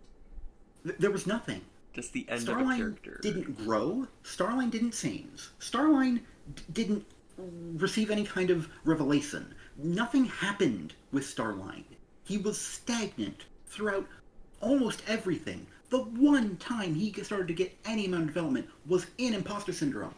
And I thought it was going to start a course for him forward. And it seems like all this issue has done is just said that, like, Imposter Syndrome didn't matter. It didn't accomplish anything. Starline's plan felt folded like wet tissue paper. Surge is not nearly a match for Sonic. Kit just can't even. Kit can't even manage his way through one combat situation without becoming a tiny whimpering child. Mm-hmm. Like, we spent 4 issues, and I honestly ended up enjoying them more than I thought I would. And then there's this. this, which just makes it. It feels like we're just being told it was a waste of time. And I honestly didn't want to believe it. I mean, I was worried, like, oh, we're just gonna be spinning our wheels near the beginning, but I bought in, you know? Yeah. Not just buying each comic and reading them, but like, the imposter syndrome actually won me over. And to have this kind of like, just treat it so like dismissively, like it feels like I spent my time on that, and it feels like my time is being insulted here. Like, Yeah. but we cut back to plotline number 2. Yeah. Plotline one has plotline. Sorry, four. Plotline four, I think, has also ended there with Bell. Yeah. Plotlines 4 and 1 both ended there. Mm-hmm. We cut to Tails looking down at a piece of highway collapsing. So I guess that's where they were. Yeah. I guess they were underneath a damaged highway? I guess so. But the actual rubble that falls is a bunch of pipes and gray matter, and then the highway itself is brown. And, like, were the different color artists working on different plot lines? Because, boy howdy, this whole thing just feels so... This entire comic with the art feels so slapdash. Yeah. Nothing flows well. There's no proper scene setting. Most of the, like, buildings and whatnot aren't very detailed. And, like, just, if you couldn't handle the workload of a double-sized issue, don't make one. Yeah. Honestly, I think this being a double-sized issue has only hurt its storytelling. Because it ended up just taking enough plot to fill 2 issues and stretching it out and rapidly cutting in between its different plot lines when it could have just handled, I don't know, 2 each of the plot lines in 2 different issues instead. Without any pretense that it was like a big deal, because honestly, this is not a milestone story. No, it's just... The thing is, this is just another piece of this ongoing arc, which is just gonna continue into 51, and then 52, and then 53. And probably even beyond that. Mm-hmm. This wasn't anything, anyway. Tails is distracted by the collapsing road that I'm meant to believe kills Starline, and I don't believe it for a moment. And then gets hit with a bit of water and says, ow. Ow. Yeah, and then there's a curse splash. And then there's this really creepy drawing of Kit who says, you can't evade me forever, eventually you'll have to give in. And Tails says, maybe, but you have to run out of water eventually. We haven't established a capacity issue for Kit, even though we had a whole mini-series to talk about his abilities, but I'm pretty sure we never established a capacity thing. Mm-hmm. And given the size of your reservoir, I'd say that's right about now. Actually, given the size of his reservoir, him running out was about the beginning of the fight. It's so small. It's a toddler's backpack. It can't even support the water tentacles he brings out. Like, physically speaking, if we're going by the size of the reservoir, it can't support anything that he does, so why bring up the size of the reservoir? Yeah. And then he's like, no, it just feels so mad, and starts trying to pick up the water with his hand. Trying to getting a straw and trying to suck up the water from the ground. It's like, no, don't do that. It's on the ground. It's dirty. And, like, I just want to point out, Kit can control the water, right? They called him a hydromancer.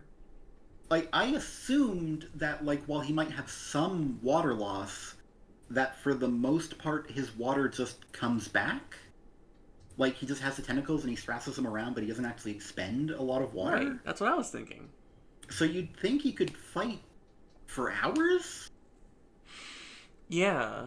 And in fact, Tails notes that he's very adept at using his water tentacles. Huh. So, like, I don't know why we're introducing like a fuel issue when it was never implied before that it existed, and there's logic to dictate why it shouldn't be happening. Yeah.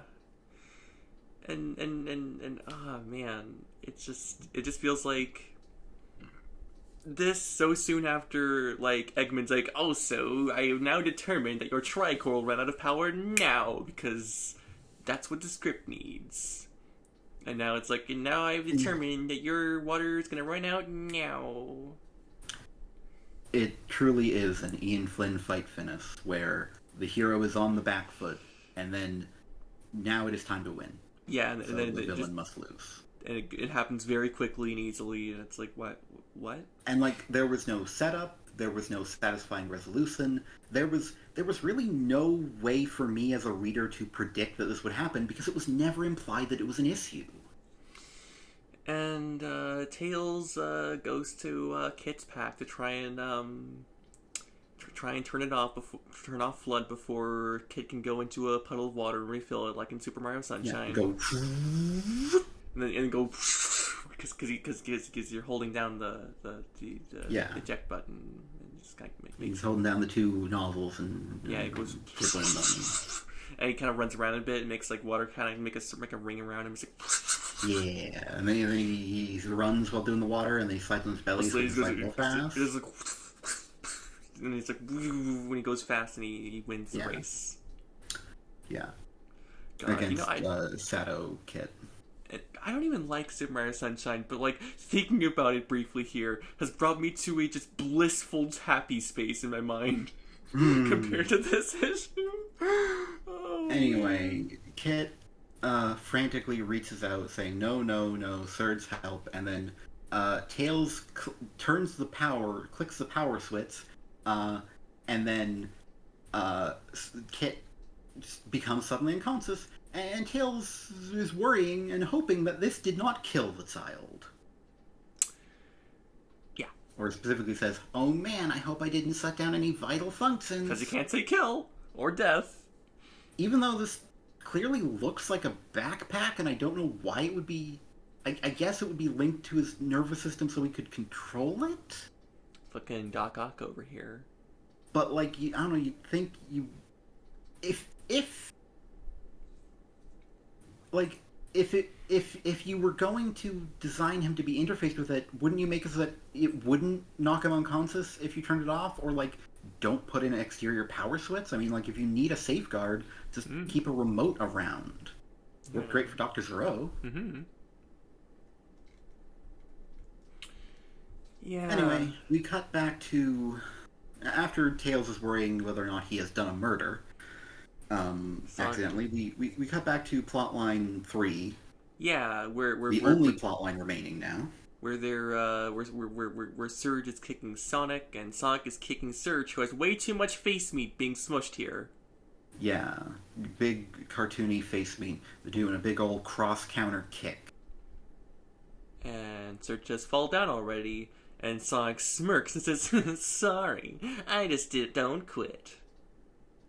And then Surge is like, "If you won't quit, then I'll end you," which I could swear we've already said by now. You can try, Sonic says. Dialogue has been fairly repetitive. And then Surge is like, "Nyog." That's Nyaughh. I read it Nyog. very well. You know, like Nyog. Yeah, and so I'm trying to figure out what happens here. So, like, Surge gets into a ball or tornado, I think a tornado, and spins at Sonic, who Sonic spin dashes through Surge's tornado and then jumps up, and then presumably lands, because he's landing in the next panel, while Surge is falling out of her tornado, saying Nyog, and falling off of a cliff that is suddenly here. Again, no scene setting. Mhm. The cliff only appears the moment it is needed for the plot and is never set up by the art previously. Sonic reaches his hand out to Surge. Oh, right. We should mention Surge falls off a cliff, but then grabs a piece of rebar sticking out of a piece of concrete, And looks and is right now on above a down. hole, a Mm-hmm. large, ominous circular hole that again was not here until it was needed for the plot. And Sonic is like, join me, Luke, and together we can rule the galaxy as father and son. I'm just kidding. Yeah. But like, he does say, "Whoa, sorry, 10-second truce, so I can haul you out, okay?" And Surge like, "Arr," and then just kind of zaps his finger, and Sonic's like, Yeah. "Ow." And Surge says, "Heh, got the last hit." And then Wait. randomly a bunch. Freya writes, "Do you see a little number 14 to the right of the yellow panel, or is that just me?" I do, actually, Freya. Oh, another error. Yeah. Huh. Quality comic, but Again, if you can't handle the workload of a double-sized issue, maybe don't make one. yeah. After being jolted and her saying she got last hit in, a random amount of debris falls from the ceiling, which there's no reason for it. Like, there's no rumbling as the fight goes on outside. It's not implied to be a result of Eggman and Starline's fight. It's just stuff falls from the ceiling for no reason, and it knocks a very surprised-looking Surge into the pit. Even though she was like, "Yeah, I got the last hit in," Which seemed to imply that she had accepted that this was going to be the end of the fight. and But then then she was going there's to this fall. random debris that knocks her down the bottomless pit. Yeah. And I just... everything here is at odds with everything, and again, things only appear at the moment they're needed in the fight and are never set up beforehand. And like, God, can we just do some basic, like, Yeah. storytelling with these fight scenes? Like, I'm sorry, I'm not asking for Dragon Ball, okay? I'm not at... I don't know, I'm just asking that if this comic is going to do so many fight scenes, that maybe it should be remotely good at it. Yeah. Honestly, just yeah, just it's pretty disappointing. Yeah. And it's I know I keep hammering in on how bad the art is for the fight scene and how much the fight scenes are just ass pulls rather than having any amount of setup being good at all, even remotely having a good flow, rewarding an observant reader at any point. But also, so much of this comic is fight scenes. It There really are three is. major fight scenes, and none of them are done well. No. And so when you make it so large of a focus of your comic, I'm going to expect that you're going to put a commensurate amount of effort in. Yeah. And that was clearly not done here, and so that bugs me. So Yeah. anyway, Sonic says, random "Surge." fast fall, Surge falls in a hole. Then Sonic says a line that's kind of just been burned into my mind ever since we read this comic. Yep. That's the real problem with giving people a choice. You can't stop them from making the wrong ones. I don't like this line. We'll get to it later. Okay. Sonic has this very just kind of put out expression on his face and then says, "I need to find Tails and Bell. Who knows what else is going wrong today?" With better expression work, maybe it would have looked like Sonic was remotely sorrowful. As opposed to just kind of like, what a pain. He looks angry at Surge. Combined with the dialogue, it looks like he's resentful of Surge for not doing what he wanted. Yeah. He Sonic runs out of yeah. the little trash house he's been fighting in. And It's not clear what building this is. It's just filled with garbage.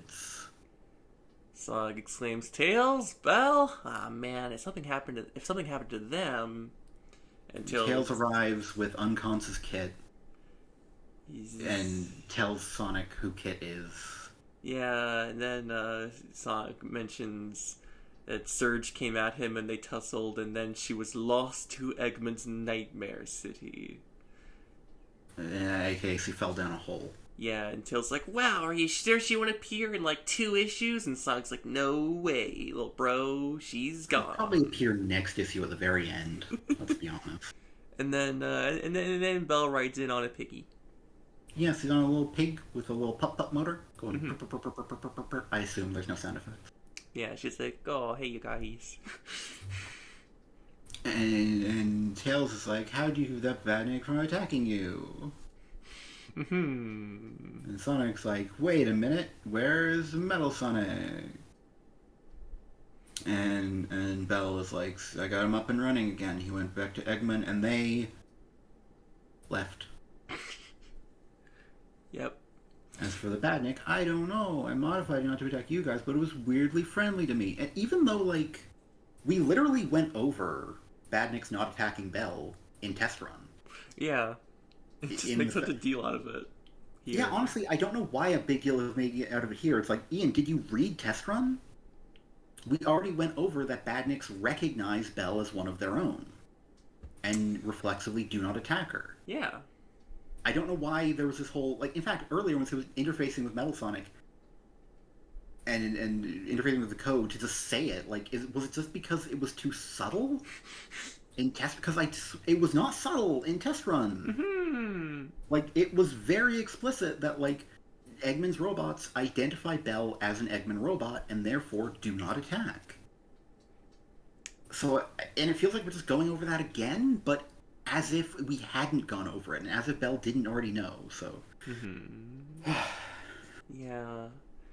And then, Tails mentions that he's pretty sure Starline is behind all this, and Sonic says we'll kick his butt too.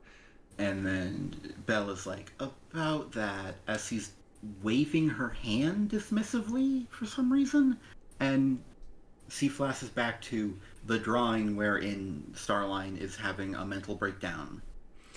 And it's kind... I don't like how, like, as soon as our heroes regroup, they're both just kind of, like, awkwardly mentioning that their foes kind of died. Well, not Belle, so, but, you know, like, oh, this villain kind of just died, and this villain kind of just died. And we know one of them didn't, because the previews for issue 52 showed us that Surge didn't die, and even if it hadn't, it was obvious. And then Eggman's voice rings throughout the base, and... While Sonic looks bored as fuck. Mm-hmm. For some reason. Yeah. And he says, attention, I'm afraid you caught me at an awkward moment. My Eggperial city wasn't ready for visitors, and then the late Dr. Starline just had to make a mess of the place. He's definitely dead. Yeah. This is the past tense. Yeah. Anyway, it says, allow me and my ludicrously massive swarm of badniks to show you and then in big red text with a yellow gradient at the bottom, proper welcome. And here, the ending of issue 50 that we've had a road to all this time is the precursor to a battle in issue 51. We see a bunch of Eggman robots surrounding our heroes as Sonic looks prepared for battle, I guess.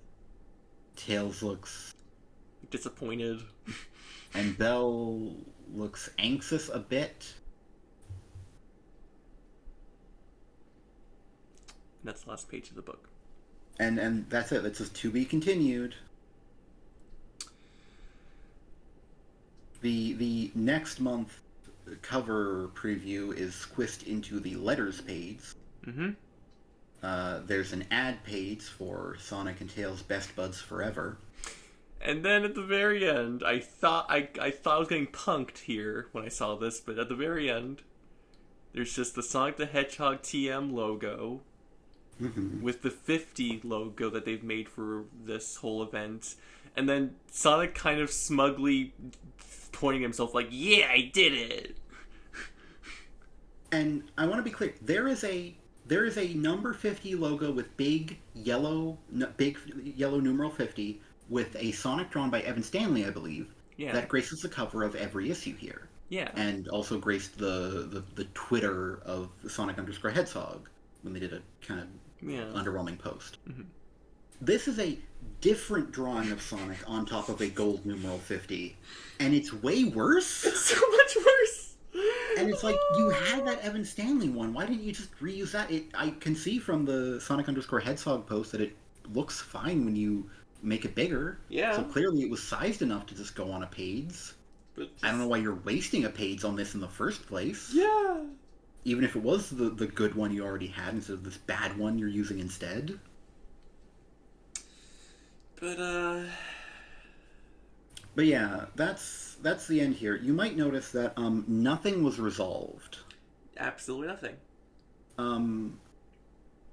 But a lot was set up. Yeah. Now Kit is with our heroes. Not in the last page though. I don't think. Is he there? Let me look. Was he forgotten to be drawn? I think they forgot to draw him because he's. Where is he in the? The last time we see him, he's kind of on the floor next to Tails. Mm-hmm. And we don't see him. Discarded. Mm-hmm. Mm-hmm. And then we're just not looking at the floor, and then we cut back to seeing the floor. He's just not there. Yeah. Considering that he's a big enough deal to be on a lot of the covers for the next 2 issues, in fact, maybe all of them, it feels weird to forget him. Anyway. Yeah. We set up that Kit is now unconscious and with our heroes. Mm-hmm. We've set up that Surge is not strong enough to defeat Sonic, which will come back in issue 52, according to the solicits. We've set up Bell having interfaced with Metal Sonic's code. That'll come up, I don't know, maybe next issue, maybe that one's actually planned for a future storyline. Who knows? Yeah. And what have we ended? What have we resolved? I guess Starline's plan failed, but it's still ongoing because Surge and Kit are still here, so everything that he set in motion hasn't resolved. Yeah. We're meant to believe he died, but I don't. I don't either. And... like, if nothing else, that was such a disappointing way to kill off a character that, like, even if that truly is intended, which is terrible...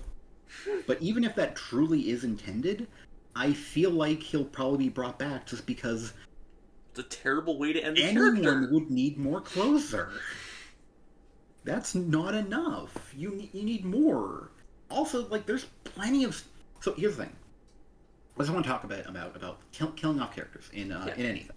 Yeah. Because when you kill off a character, like really kill off a character, you're basically closing the book on any stories they have left to tell. Yeah. And so it's something that I believe you should do very carefully. Mm-hmm. Killing off a character is often used, in particular, to further the storyline of another character. Mm-hmm. Usually someone they were close to, or someone who was involved in their dying moments. Mm-hmm. So let's imagine Roman Starline is really dead. And let's look at the various characters who are connected to him and ask how this changes them. Yeah. Eggman. Mm-hmm. Eggman doesn't change at all. Yeah. Eggman never showed any threat of sympathy, and this moment, this encounter, which was the one time to show if he did have any respect for Starline, is showing him having none. Yeah. So this really doesn't change Eggman at all. Mm-hmm. How about Surge and Kit? Yeah. They were planning on killing him. Their plan was to kill him after they killed Sonic and Tails, and then they were going to kill everyone. Uh-huh. Now, of course, that plan isn't going to go through, but Starline not existing really just gives them less in their story, because they can now never encounter, if they do turn to good, or at the very least turn to not wanting to kill everyone, if he's dead, they can never encounter the quandary of whether or not they kill him. Yeah. Even if they turn to good, which they might. And turning to good might be a storyline in their future, or it might be this storyline. We don't know yet, it's not done. Yeah. But him being alive opens up doors for them, I feel. But him being dead doesn't do anything for them because they already had written him off. As for the other heroes, like Sonic and Tails, they never really interacted much with Starline, beyond him being someone connected to Eggman. He was just another baddie to them, so it doesn't affect them in any way. The other villains he dealt with, nothing really happened there. So it doesn't affect them that he's dead. How about Belle, who was there when he apparently died and saw it happen? Well, she saw a man get crossed, but I don't really see that affecting her much. Yeah. Seeing someone die isn't a character beat that Belle needed for her growth or anything. Mm-hmm. It's not like the presence of mortality needed to be hammered home. Motobud might be dead.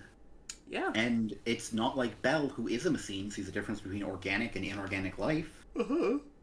So the apparent death of Starline doesn't affect Belle's character at all. Yeah. But as I said, Starline being alive does open up more plot opportunities. Yes. There's the idea, of course, that Starline could work with Eggman again. Mm-hmm.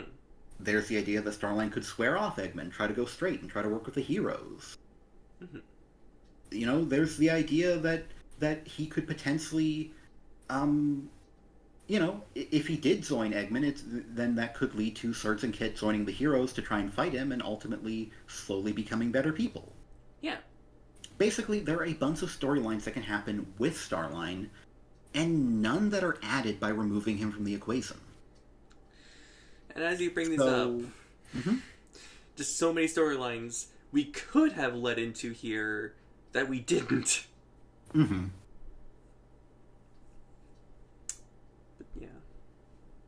But yeah, we don't know what the comic will hold, what storylines decide to get told, what they'll do with Surge and Kit, and when Starline will return, because I'm putting that on a win, not an if.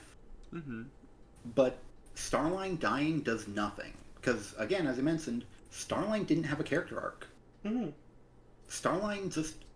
he repeatedly tried to do things and then failed at them, over and over and over. Yeah. And he never changed as a character. Mm-hmm. And I don't count it as a change for him being like, oh, I'm going to impress Dr. Eggman by taking over the world, and then he'll want to be at my side, but him a little lower instead of me a little lower, like it was. Yeah. That's not a change. That's the same character. But now he's just not working with Eggman at the time. Mm-hmm. So, yeah. None of this was good. It wasn't a good comic at all. I was leaning towards like giving it a 2 out of 5, but no, it's a 1. It's a 1 out of 5. After honestly a really solid Road to Issue 50, this completely fell flat on its fucking face. The Road to Issue 50 officially began with Trial by Fire. Amazing story. It can. And it continued with Imposter Syndrome, which honestly surprised me. Yeah, it actually was better than I thought. It had a lot going for it, and it did a lot that was good. And then it all just led here, and like, I do want to point out that yes, the storyline isn't over, even though such a big deal is being made out of this issue, which didn't solve anything. Yeah. You know, Kit's lack of individuality is brought up, but not furthered, not resolved. No progress is made. It's just brought up again, so that I guess if it does get any development, maybe in issue 52, 53, 55, then it will be fresher in our minds, or, you know, it's been established in the main series now as opposed to just the miniseries. Yeah. And like... Surge, she wants to kill Sonic. She already wanted to kill Sonic. Yeah. Now she's met Sonic. She still wants to kill Sonic. Yeah. Now she's in a hole. Oh man. And it's going to take her a whole issue to get out of that hole. Just kind of climbing up the hole. Yeah, and as we know from the solicits for issue 52, she's going to have to drink a ton of Gatorade.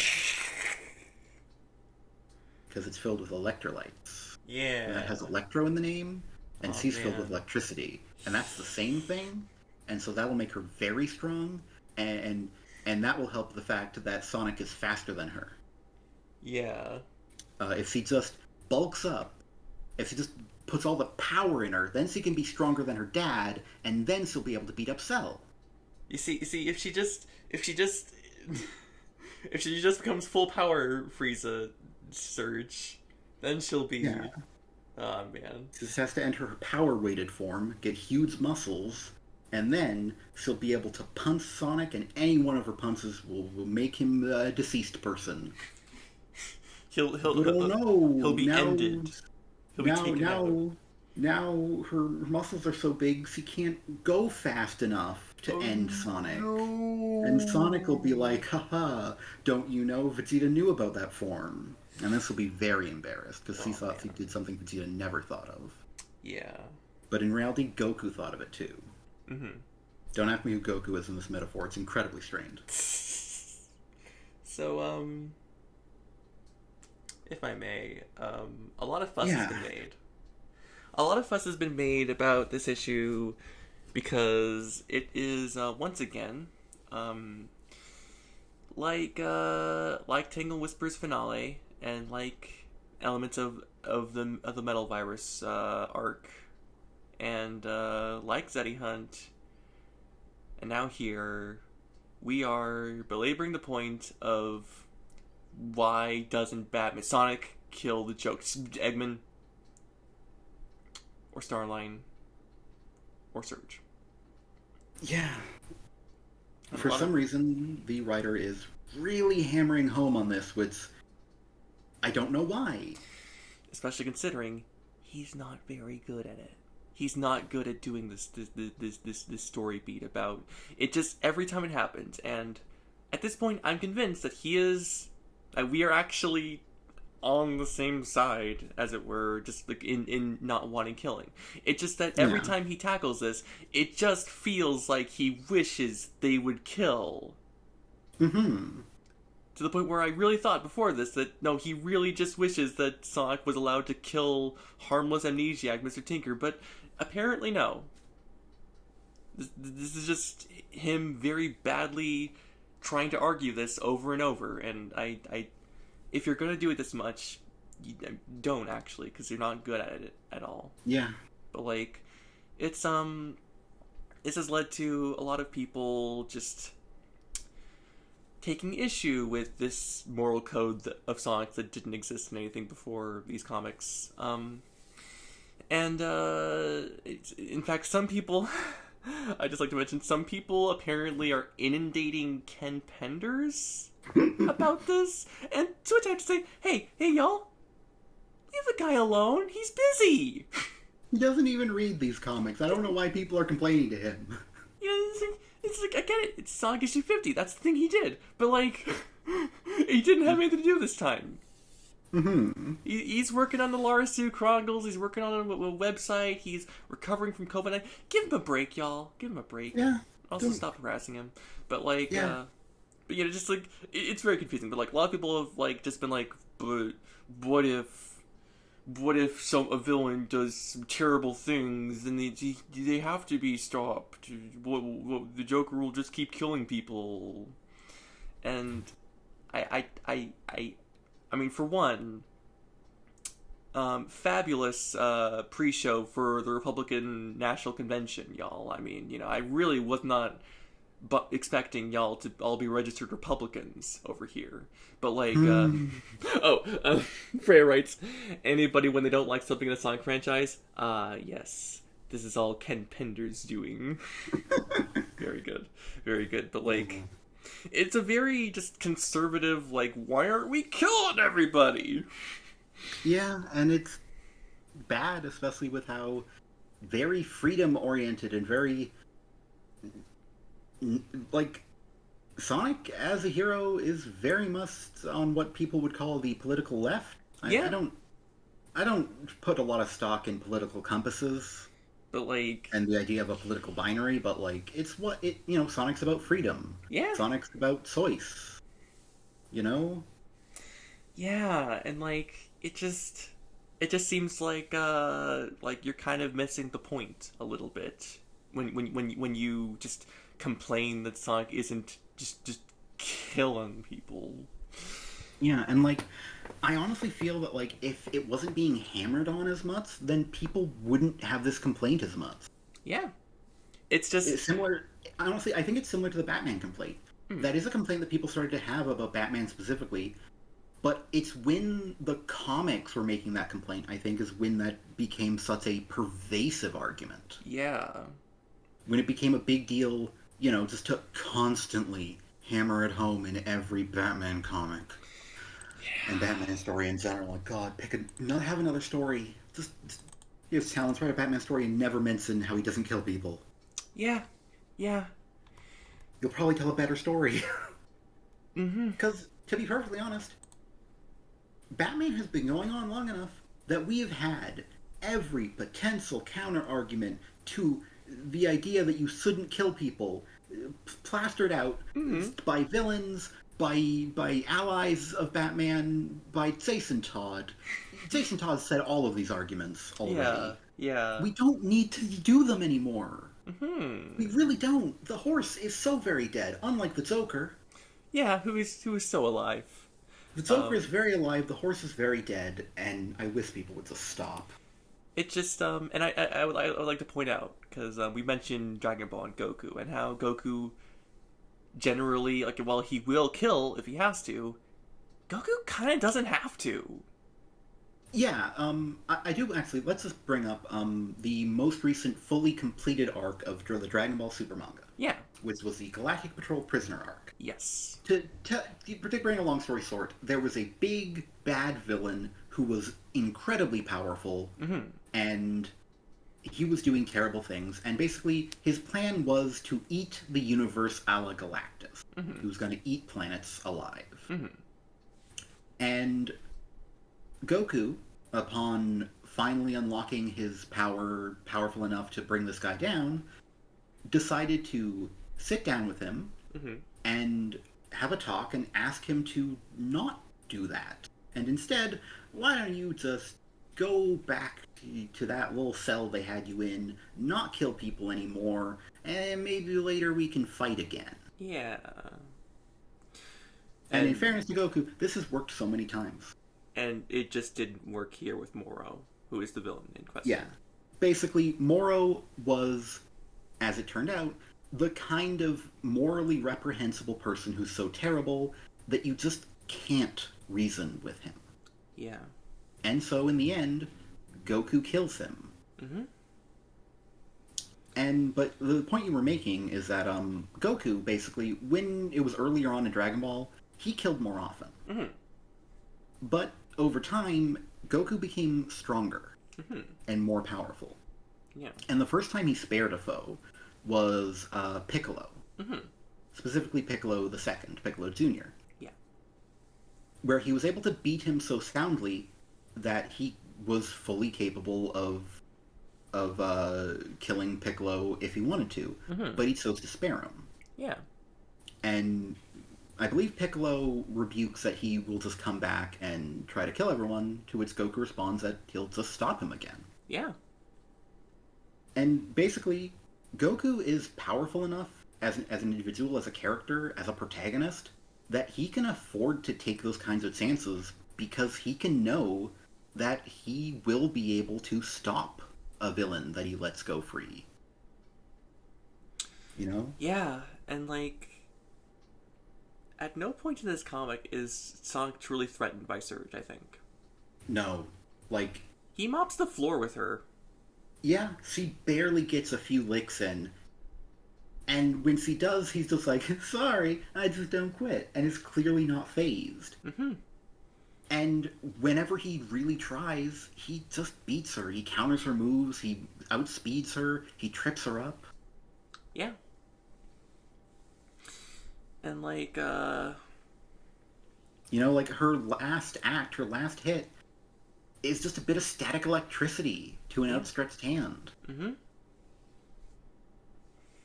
Sonic can afford to not kill this girl, this poor, confused, abused child. Who, in point of fact, hasn't killed anyone. In fact, hasn't hurt anyone aside from Starline a bit. Mm-hmm. Surge has not done anything wrong. Whilst he may have stated an intention to, she is also abused, confused, hurt herself, and there's a full chance that you can get through to her. Yeah. And quite frankly, you know, if all Suicune is the capability to inconvenience Sonic a bit, then it's really not, like, it doesn't even enter the argument that you should kill her. Hmm. Yeah. You know? Hmm. I just and like and in point of fact, like Surge is like you because you didn't take out Doctor Eggman among also Starline, like you didn't. Now I was born and now it's bad and fuck you and like the thing is because Eggman was alive, Mr. Tinker happened. Mm-hmm. And then because of Mr. Tinker, Bell happened. Yeah. And because Bell happened, everything good that Belle has done in her life has happened. Mm-hmm. And is directly linked to Eggman. And in a way, every good thing Belle does is because of Eggman. Yeah. There's also G-Merle. Yeah. G-Merle was created by Eggman and then reprogrammed by Tails, and now he's a force for good. Yeah. And in this comic, he has helped at several junctures to do good, to help people. Yeah. You know, Sato tried to destroy the world, but he was given a chance, and now he's on the side of good. Yeah. So it's just my E123 Omega. Yeah. Moving on. Like my point being, there is actually no good reason for Sonic to kill anyone here. Anyone who has appeared in these comics. Yeah. There's no imperative, there's no urgency for him to do that because they're all good. They're all. I mean, you know, he can take care of all of them. None of them are gonna.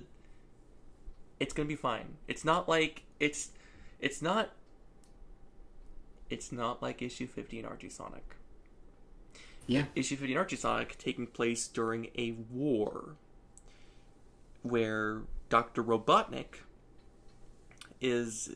poses an existential threat to the residents of Knothole.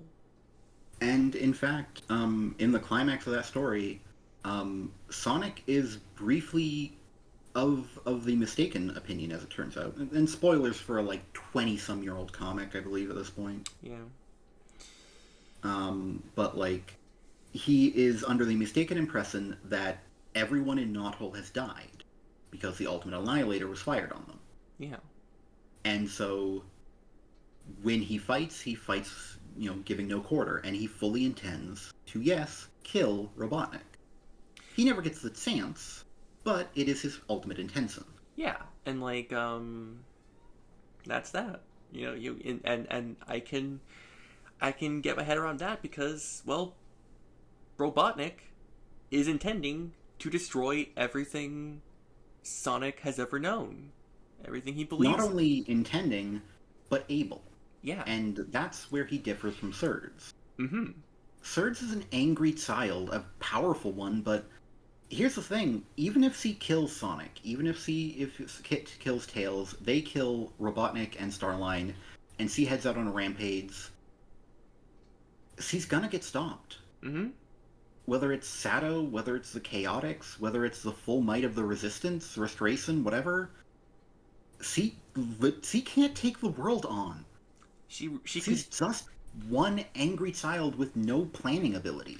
She could barely take on Sonic alone. That was like at the beginning of Imposter Syndrome, and she was like, "Oh, I could take on Sonic," and Starline's like, "Well, what about his partners? What about Amy? What about like?" Yeah. And like she couldn't take him on alone in the best case scenario. And like, if just a few of Sonic's powerful friends got together and, you know, faced this rising new threat, she'd be taken out. Especially if it was learned that she killed Sonic, one of them, probably Sato, would kill her. Yeah. You know? That's just how it would go. Like, even in Surge's best case scenario, she doesn't pose remotely close to the same level of threat as, well, Eggman or even Starline. Both of them are planners, tacticianers, Yeah. inventors. They Mm-hmm. have way more resources at their disposal. Surge, quite frankly, she's looking to cut off her nose to spite her face with killing Starline. Yeah. Her plan is just to take him out and not even think about how he could be useful to her plan, because her plan's just the angry lashings out of a harmed child. Yeah. And so ultimately, Yeah. the fact that Sonic is so cold to Surge and so cruel to her and doesn't truly reach out to her in a way that doesn't feel immensely condescending is a serious problem. Yeah. I wish he had more sympathy for her. Especially with how very desperate and like obviously hurt she was, but he at no point opened his heart to her. Mm-hmm. Which you'd think would not happen in a Sonic. Like I think you'd think opening his heart out would be like the first thing, but the thing is, this is so cynically setting up a second confrontation where Sonic does reach her. Right, this was the point that I made Yeah, earlier you privately. Cluster made this. Basically, here's the thing.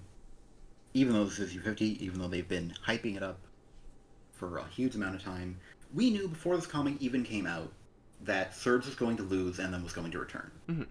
Because the Solicitor 52 happened, and they said that. And that was, I think, before Imposter Syndrome even finished. We knew that Surge was going to lose the fight. Yeah. And we also knew that apparently the story wasn't going to end. Mm-hmm.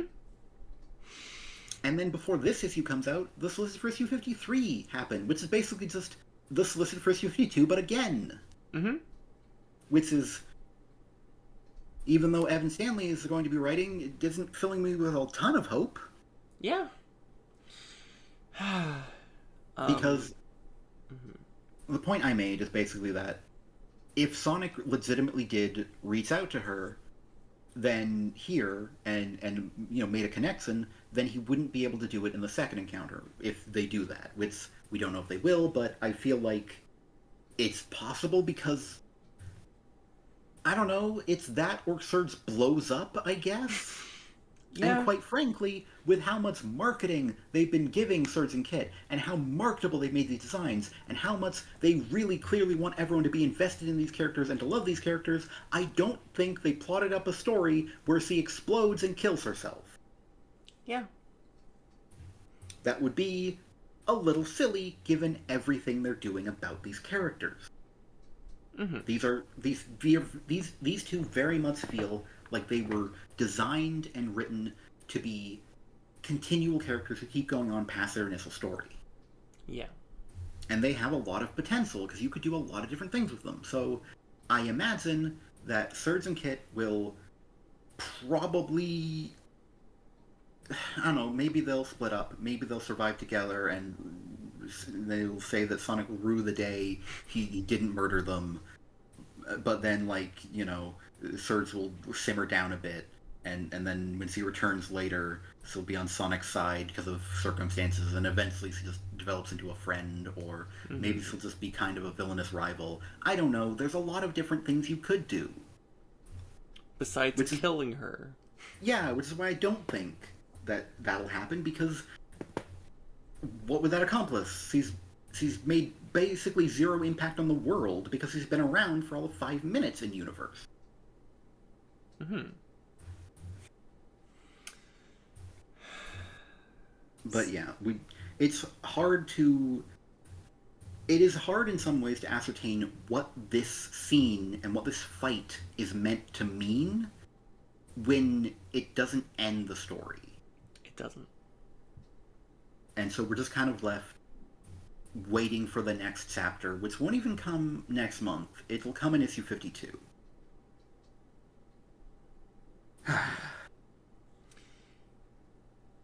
So, I have a line of criticism. Yeah. That I want to share. And I wanted to, yeah. Yeah. I wanted to bring it up, but I wanted to bring it up here, 2 hours and 21 minutes now. into our review. So any knee-jerk people who just kind of show up at the beginning and then just as soon as they get the gist of our opinion, they write their angry comments. They can't see this. And anyone who stayed here, please understand, I don't think this was intentional. I Yeah. think this was a... If you've lasted this long, please do us the courtesy of giving Felicia here the benefit of the doubt and to listening to what she's saying. Just because I believe in intention. I believe in authorial intent. But I also believe that sometimes intentions aren't magic. Sometimes you write something and then it comes out in such a way that, like, whether you intended it or not, it's going to be taken a certain way. It's going to come off a certain way, and it's going to suck. That's not to say that everyone else is going to take it this way.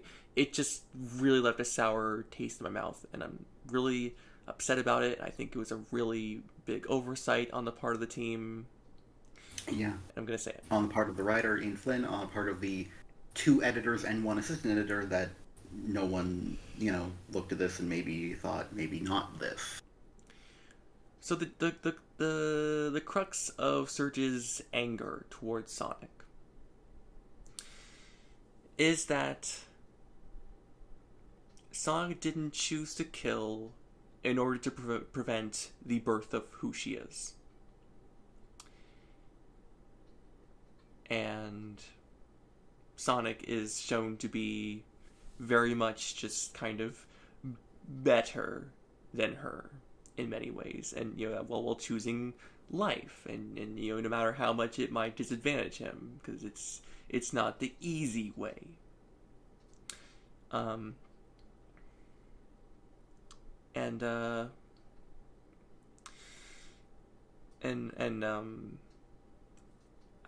of missing some of where I was going there, but like there's a line again.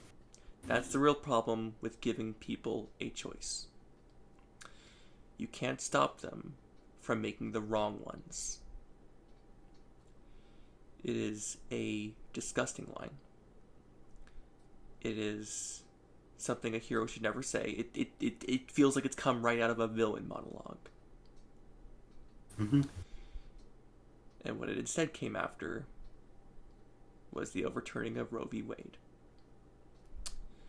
And that has been devastating, and I'm going to say again, there's no doubt in my mind that Ian Flynn, like the rest of the world of decent people, was shocked and horrified by that, and whose heart is bleeding for everyone who is being affected by that. I'm not saying that Ian Flynn is pro-life, that he is pro-forced birth, that he is all that. Like I would never say that. He has given me no reason to believe that. I'm just saying.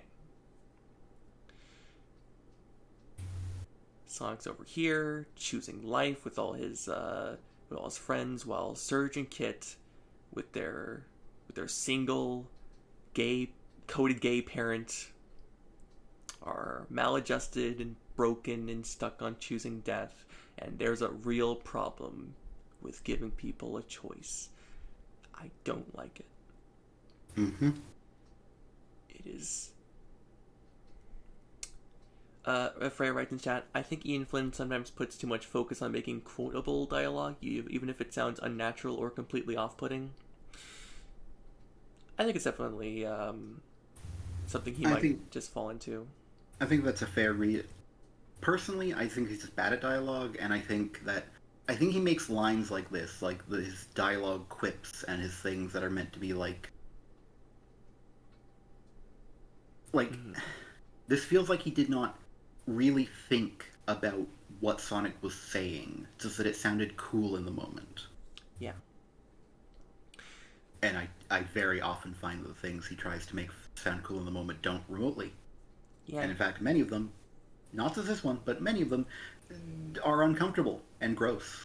This one is just particularly bad in how it comes off. Yeah. And I again, we're not saying there's malice here.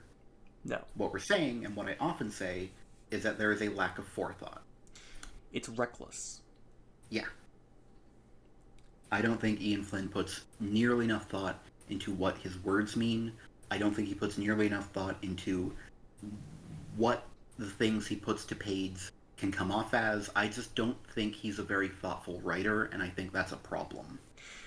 And when you're writing, when you're making a story, when you're crafting it, and you have a message being put throughout it, when that then decrees that there can be a message in a story. There can be some kind of like central thesis. There can be some kind of theme running throughout it. Yeah, and like, and so with that, sometimes when you're not thinking things through, you can end up writing something that you didn't mean to. And I think that's what happened here. And I wish that the writer, that the editors, that the other writer could have just spotted this. Could have just seen this. They didn't even have to have noticed this after Roe v. Wade was overturned. You know, whatever. But like, you just if they could have just, if someone of the many people who were involved, who had a say in the story, if they just saw this and looked at it and analyzed it and just thought about what was being said here, what was being presented to readers at the time of this being published, because who knows? Maybe there's like another story after this that recontextualizes. I tend to doubt it, but like, what's being presented here, it's bad. This is bad. I mean, in general, just like everything to do with Starline and how he's been coded has been bad. I know a lot of people get a lot of like, they identify a lot with Starline. They enjoy how like they enjoy shipping him with Eggman, and they enjoy getting any bones thrown to them in that regard. But like, I just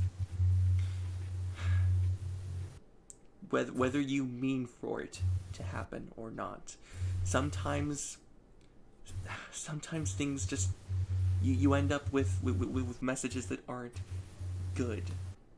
Yeah. Just you just end up with like just having a villainous character coded very clearly whose general MO is the subversion of other people's status quo, and just forcing himself on others, and in particular Eggman, and I just have to say, I'm very disturbed by people who've since like taken some obscure animal biology to imply that maybe Starline is intersex or transgender, when I'm over here being a transgender woman in a world where we're being lied about trans people. We're being, storytellers that have made like multi-billion-dollar franchises are using their platforms to lie to the world about trans people and what they're capable of and what they want, and just you have to be so careful, especially now when you go to add queer coding to a character, because it might fuck up. You might say something that's fucked up and that's harmful, and I just wish that they would have thought about it. I just wish that Ian Flynn had put more thought into it before he gay coded Eggman's rapist coded stalker. As I've mentioned before, in when Starline is trying to turn Mr. Tinker back into Dr. Eggman, there's a line about lie back and think of Eggman Land, which is a very unsubtle reference to lie back and think of England, which is in reference to marital rape. It's just, I'm very upset, and I'm very disappointed, and I really wanted to be saying a lot nicer things when we reached issue 50. I'm very upset that we're here and that it was genuinely one of the worst comics they've put out in this series. Yeah. So, yeah, just I'm gonna emphasize again because I've seen a lot from being around Sonic fans, not a Sonic fan, but being around Sonic fans, and I've seen people be truly disgusting to creators, to real life people, in the name of their devotion to fictional stories. And the last thing I want right now is for my words to be used to give Ian grief. Do not do that. If I find out you've done that, I'm blocking you. It's simple as that. I don't have any time or any patience or any grace for someone who's going to harass someone on my behalf, because I cannot let that slide. I cannot let that slide. That's not okay. It's not okay to harass people, ever, no matter what you think of their stories, no matter what you think of their writing, what you think of them as a person, even though you don't know them. Harassment's not okay. Yeah. Don't you dare do it. So just everyone, for people who like Ian, who might be upset, I'm not saying he's pro-life. I wouldn't. I'm saying he's reckless and he made a bad story that says things he definitely did not intend, and I wouldn't ever say he did. For people who hate Ian, please do not use me and my words as ammunition against Ian. I am sick. I'm sick of people like that who will just take these things, just take you know, just. I want to be very clear about something. Also, to be clear, as to be clear twice, basically, we are not anti-Ian Flynn. Yeah. Because, quite frankly, I don't define myself by things I dislike in the first place. And even if I did, a comic writer who writes things I don't like isn't a big deal. Yeah. Was my Wednesday kind of ruined by reading this comic? Yeah, but let's be honest, I knew what I was getting into. The preview pages made it suck. The lead-in didn't impress me in the way that, like, I was being marketed to, and I didn't feel like this review could possibly live up to what they were trying to do. Yeah. You know, I was basically waiting to be disappointed, and I was disappointed. How about that? It's just, life's bigger than just these stories. So please, for the love of God, don't take our negative review, which is as negative as I think I can ever make a review. Just, probably could review Zeddy Hunt more negatively, but anyway, just don't take this and make it into part of your crusade against a writer, against things existing that you don't happen to like. That's not what life is. Life is not about removing things you don't like. It's just, Yeah, we're not anti-Ian. We're not anti-IDW. It's a publishing company. It's as scummy as the rest. None of them are good. You know? No company in comics publishing is doing well by its creators. You know? We're pro-creator, you know? We are. Listen, at the end of the day, we're for Ian. We're for everyone. Because I want Ian to get a fair deal. I don't think he's getting a fair... I don't think anyone in comics, basically, is getting a fair deal. Yeah. Certainly not in major publishing. And I would much rather he get a fair deal. I would rather he get a fair deal, and every Sonic comic from now on is so atrociously written, yet miraculously, hellishly popular, that I never get a good Sonic comic again. I would take that over Ian getting the raw deal that all comic creators get. Work for hire contracts. They're the devil. They just fucking suck. They are made by predatory companies who just want to take as much as they legally can from freelancers and then not have to pay them remotely equitably. As far as I'm concerned, Ian Flynn should own Starline, should own Surge and Kit, and Tangle and Whisper. You know? Yeah. And he should own these characters he's made. And the designs should be owned, these characters should be co-owned by their designers. Yeah. which are various people, mostly Evan by volume, but various people. Yeah.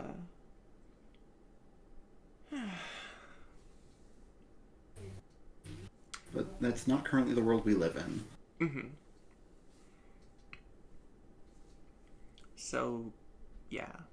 If you're into s- s- scores and ratings for your reviews, this is a disappointing 1 out of 5. It is really shocking to me how bad this is after sincerely the lead up was not that bad. I actually Yeah, really liked what we were getting. the stuff on the main side was consistently good, and we were even being pretty consistently impressed and surprised with how much we were liking Imposter Syndrome. Yeah.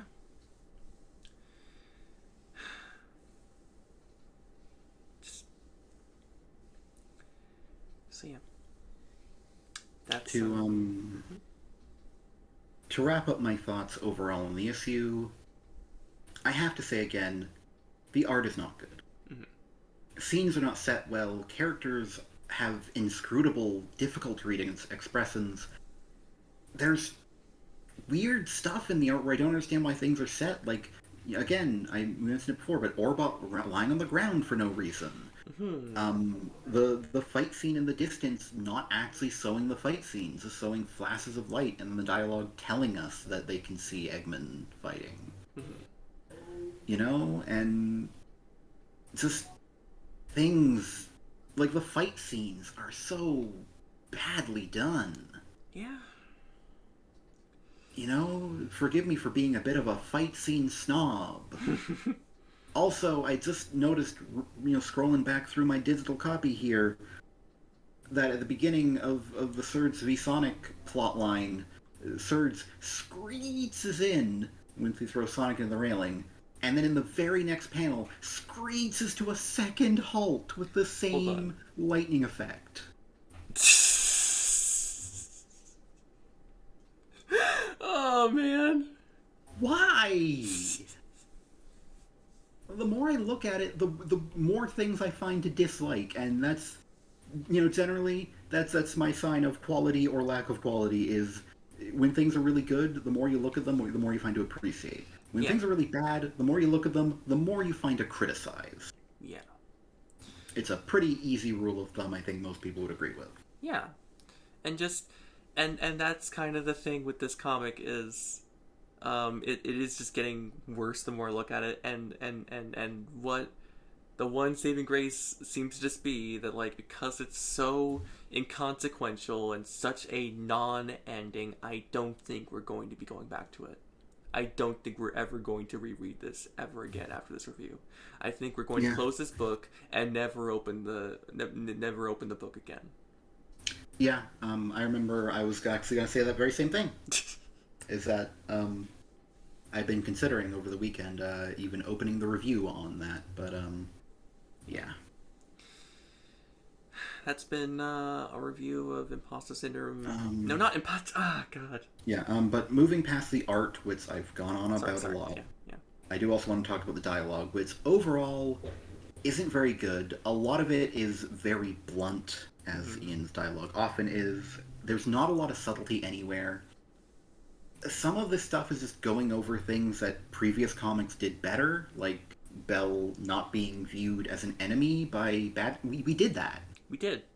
I don't know why we're doing it again as if it hasn't been done, because we did that Yeah. many issues ago. We did that about around this time, a little earlier in the year, last year, Yeah. I think. Mm-hmm. Or was it a bit later in the year? No, I think it was it June? Was it early? It was early June. Yeah, because Yeah. there were two comics that month for marketing reasons. Mm-hmm. Um, the one I I I did want to mention before we ended that of the four distinct plot lines we identified, plotline number two, Tails and Kid.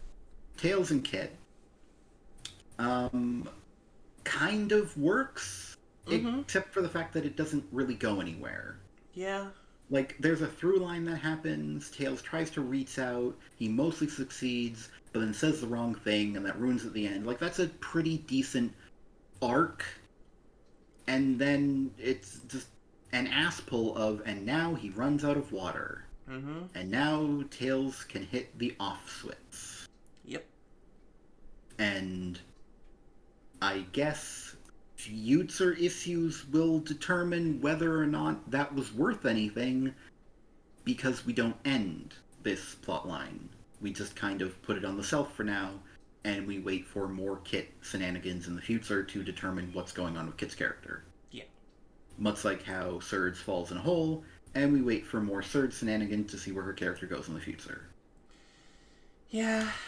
Belle leaves Eggman and Metal, and we see where future Eggman probably hacking her shenanigans lead her character in the future. And Starline is buried by rubble, and he'll probably return later. Mm-hmm.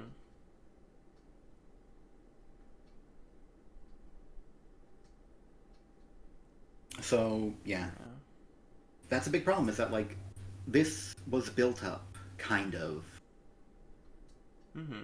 And so I feel like this was marketed as if it was supposed to be really big. It was built up as being fairly big through Imposter Syndrome, but it doesn't even... I don't think it even delivers on what was built in the comic. Yeah. Let alone what was being promised by the advertising. And boy, was there advertising.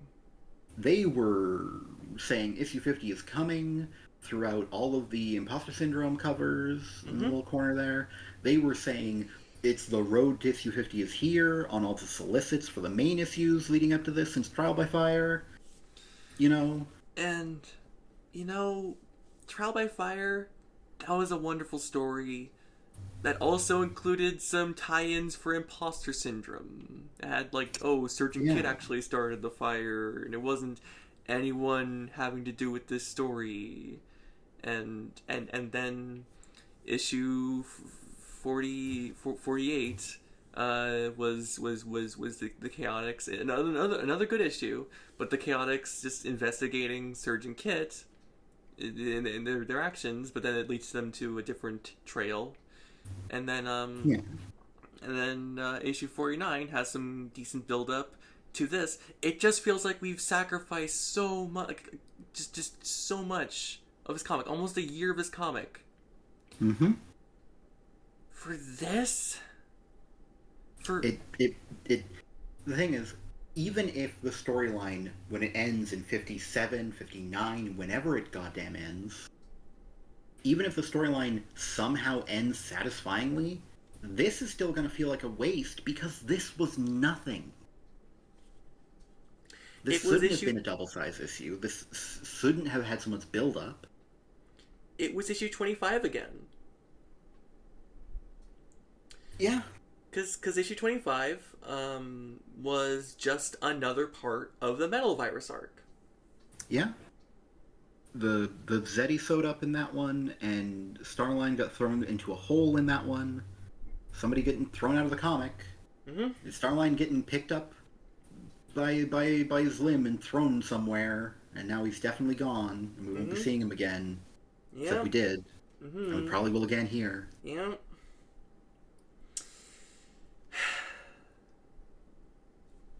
It's just... We're also probably going to be covering issue 51, and then eventually issue 52 will come out. Also the annual, I guess, will also be coming out in, like, August. Yeah. But yeah, we're going to be covering... We will continue to cover this series. Mm-hmm. At least for now. The series has not lost us, but it is certainly... It's testing us, alright. Yeah. I'll be honest, part of why we're still sticking with it is because Evan Stanley will be writing, again, starting from issue 52, and her writing has never led us astray. Her comics, her issues have always been really good. One thing I like that y'all mentioned in y'all's reviews is y'all's fan letters, I mean, to IDW, is that Evan is the reason to be reading this comic. And she is, and Yeah. I I do not envy her for being handed this story to wrap up, because this has been a meandering pile. Um, however 51 goes, I assume it will be boring. Uh huh. You know, Evan will have to start picking up those pieces and start having to tell an actual story, and then presumably end it. Yeah. You know, I just feel like how I felt years ago when the metal virus was having its slow, agonizing death, and we could see chow races and panic bases in the horizon, and it Yeah. was like, it's gotta get here eventually. It's gotta get here eventually. But the wait is just so painful. So yeah, just As for me, I'm gonna do what I've been doing,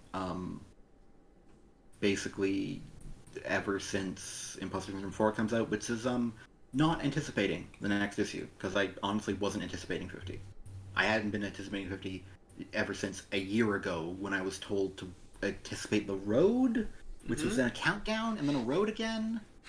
mm-hmm. Look, I was plugged in, okay? Mm-hmm. I just wasn't excited. Yeah. And, you know, I've never been looking forward to this comic, and I never started. Mm-hmm. I only started dreading it once I started enjoying Imposter Syndrome.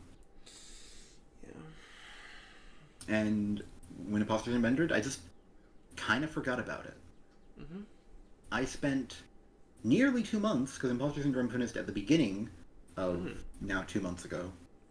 And, then this came out at the end of the following month, so it was nearly a 2 month wait, and I'm gonna be honest, all throughout it, I wasn't paying attention. Mm-hmm. I was looking forward to the new Fire Emblem Warriors coming out, and, anticipating my copy arriving in the mail, and I've been Also, playing it. yeah.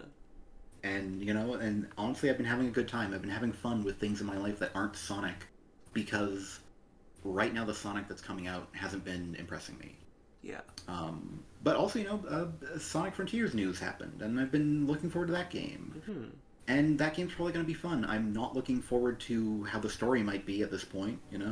After this, I said I'd look forward to it if he landed the landed the landing, whatever, landed the story. Stuck the landing. Yeah. Stuck the landing. But in case you couldn't tell, I don't think he stuck anything, or ended anything, or landed an ending. Gotta say, speaking of ending, in the Infinity Saga of the Marvel Cinematic Universe is something we read between releases of these Sonic comics. Watched, yeah, sorry. Yeah. Between releases in Sonic comics, we watched from Iron Man to Endgame, and many other things, between these Sonic comics, and there is so much good storytelling out there. Yeah. There is so much good superhero stories with good morals and good good mature grappling with issues. And it just makes this all the more unimpressive, all the more disappointing to me.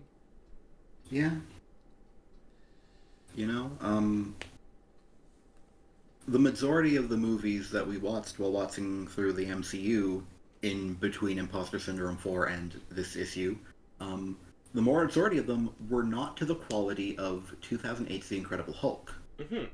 Which is terrible. So this comic, which is very much to the quality of 2008's The Incredible Hulk, no, I'm not apologizing, a bit of a letdown, especially because that was way early in the watch through, and we had mostly good stuff since then. Nothing as bad as that, certainly. Not even Thor the Dark World. Honestly, decent popcorn film, even if it dragged on Earth quite a bit. Honestly, yeah, I was just thinking about it today, and it had some good lines. It had good moments, mostly when they were in Asgard. Yeah. I think at the point where we're starting to review the MCU, we've probably run out of things to talk about in the Sonic comics. I just wanted to mention that the wait was so long. Yeah. Just between two comics. Two, not even the whole row, but just two. That we did watch the entire life of Tony Stark in the movies. Yeah, From I am Iron Man to I am Iron Man Snap. Yeah, and didn't we also watch Loki and WandaVision? We did! And I feel like we would have watched Falcon and Winter Soldier, but we had a slight scheduling hiccup regarding that. Yeah. This is the only reason why we haven't done that, because I think we probably would have blazed through it. Yeah. But, issues, anyway. So that's been our review. It was dog shit, garbage, trash fire of a comic, and we didn't like it. If you haven't already, please feel free to follow our Twitch channel. We try to stream on Tuesdays and Thursdays. Today's a Monday, but don't let that fool you. We don't normally stream on Mondays. Freya writes in chat, I really enjoyed hearing your thoughts, so thank you for your time and energy today. I need to sleep now. Both of you have a great rest of your day. Thanks, Freya. Hope you sleep well, Freya. Thanks for coming by. I'm glad that our thoughts being heard was remotely enjoyable, because sometimes I feel like, especially when we're negative, it doesn't feel great. So I'm glad we weren't too much of downers, and I hope you can sleep well. Yeah. And if you're watching on our YouTube channel, which is linked to on our profile, if you're watching the VOD, please feel free to subscribe if you haven't already. Leave a like or a comment. Cluster reads those. If you are gonna leave a comment, I do ask, especially because we just did a very critical review, please don't be rude. Please try and keep it on topic. Also, just don't bash anyone. Don't come here to bash Ian or bash Ken because we mentioned Ken Benders, or to bash Evan Stanley, or to bash the editors, or anyone you have a grudge against, including even the companies. I just don't want that. Just share your thoughts if you want. Let me know why you enjoyed it if you did. Don't try to disagree with our opinions because that's pointless. It's just I think this, well, I think this. That doesn't preclude... And that's the end of it. Yeah. You can't debate an opinion. You can't make me like this, but if you want, you can say why you liked it or what parts you liked. You can offer an alternate interpretation if you'd like. That's fine, but just basically, don't be a dick. Don't be a dick, please. Thank you. So, next time we're streaming, we're probably going to be doing Saga of Secret Rings, which sounds like a fucking spa day right now. Yeah. But, I'm glad we got this out there, and that it's done, and we're gonna right now, I'm just gonna just alright, I've closed the comic. I'm probably never gonna open it again. But yeah. Till next time. I'm Felicia Rondo, that's Cluster over there. Hey. Bye. Bye-bye.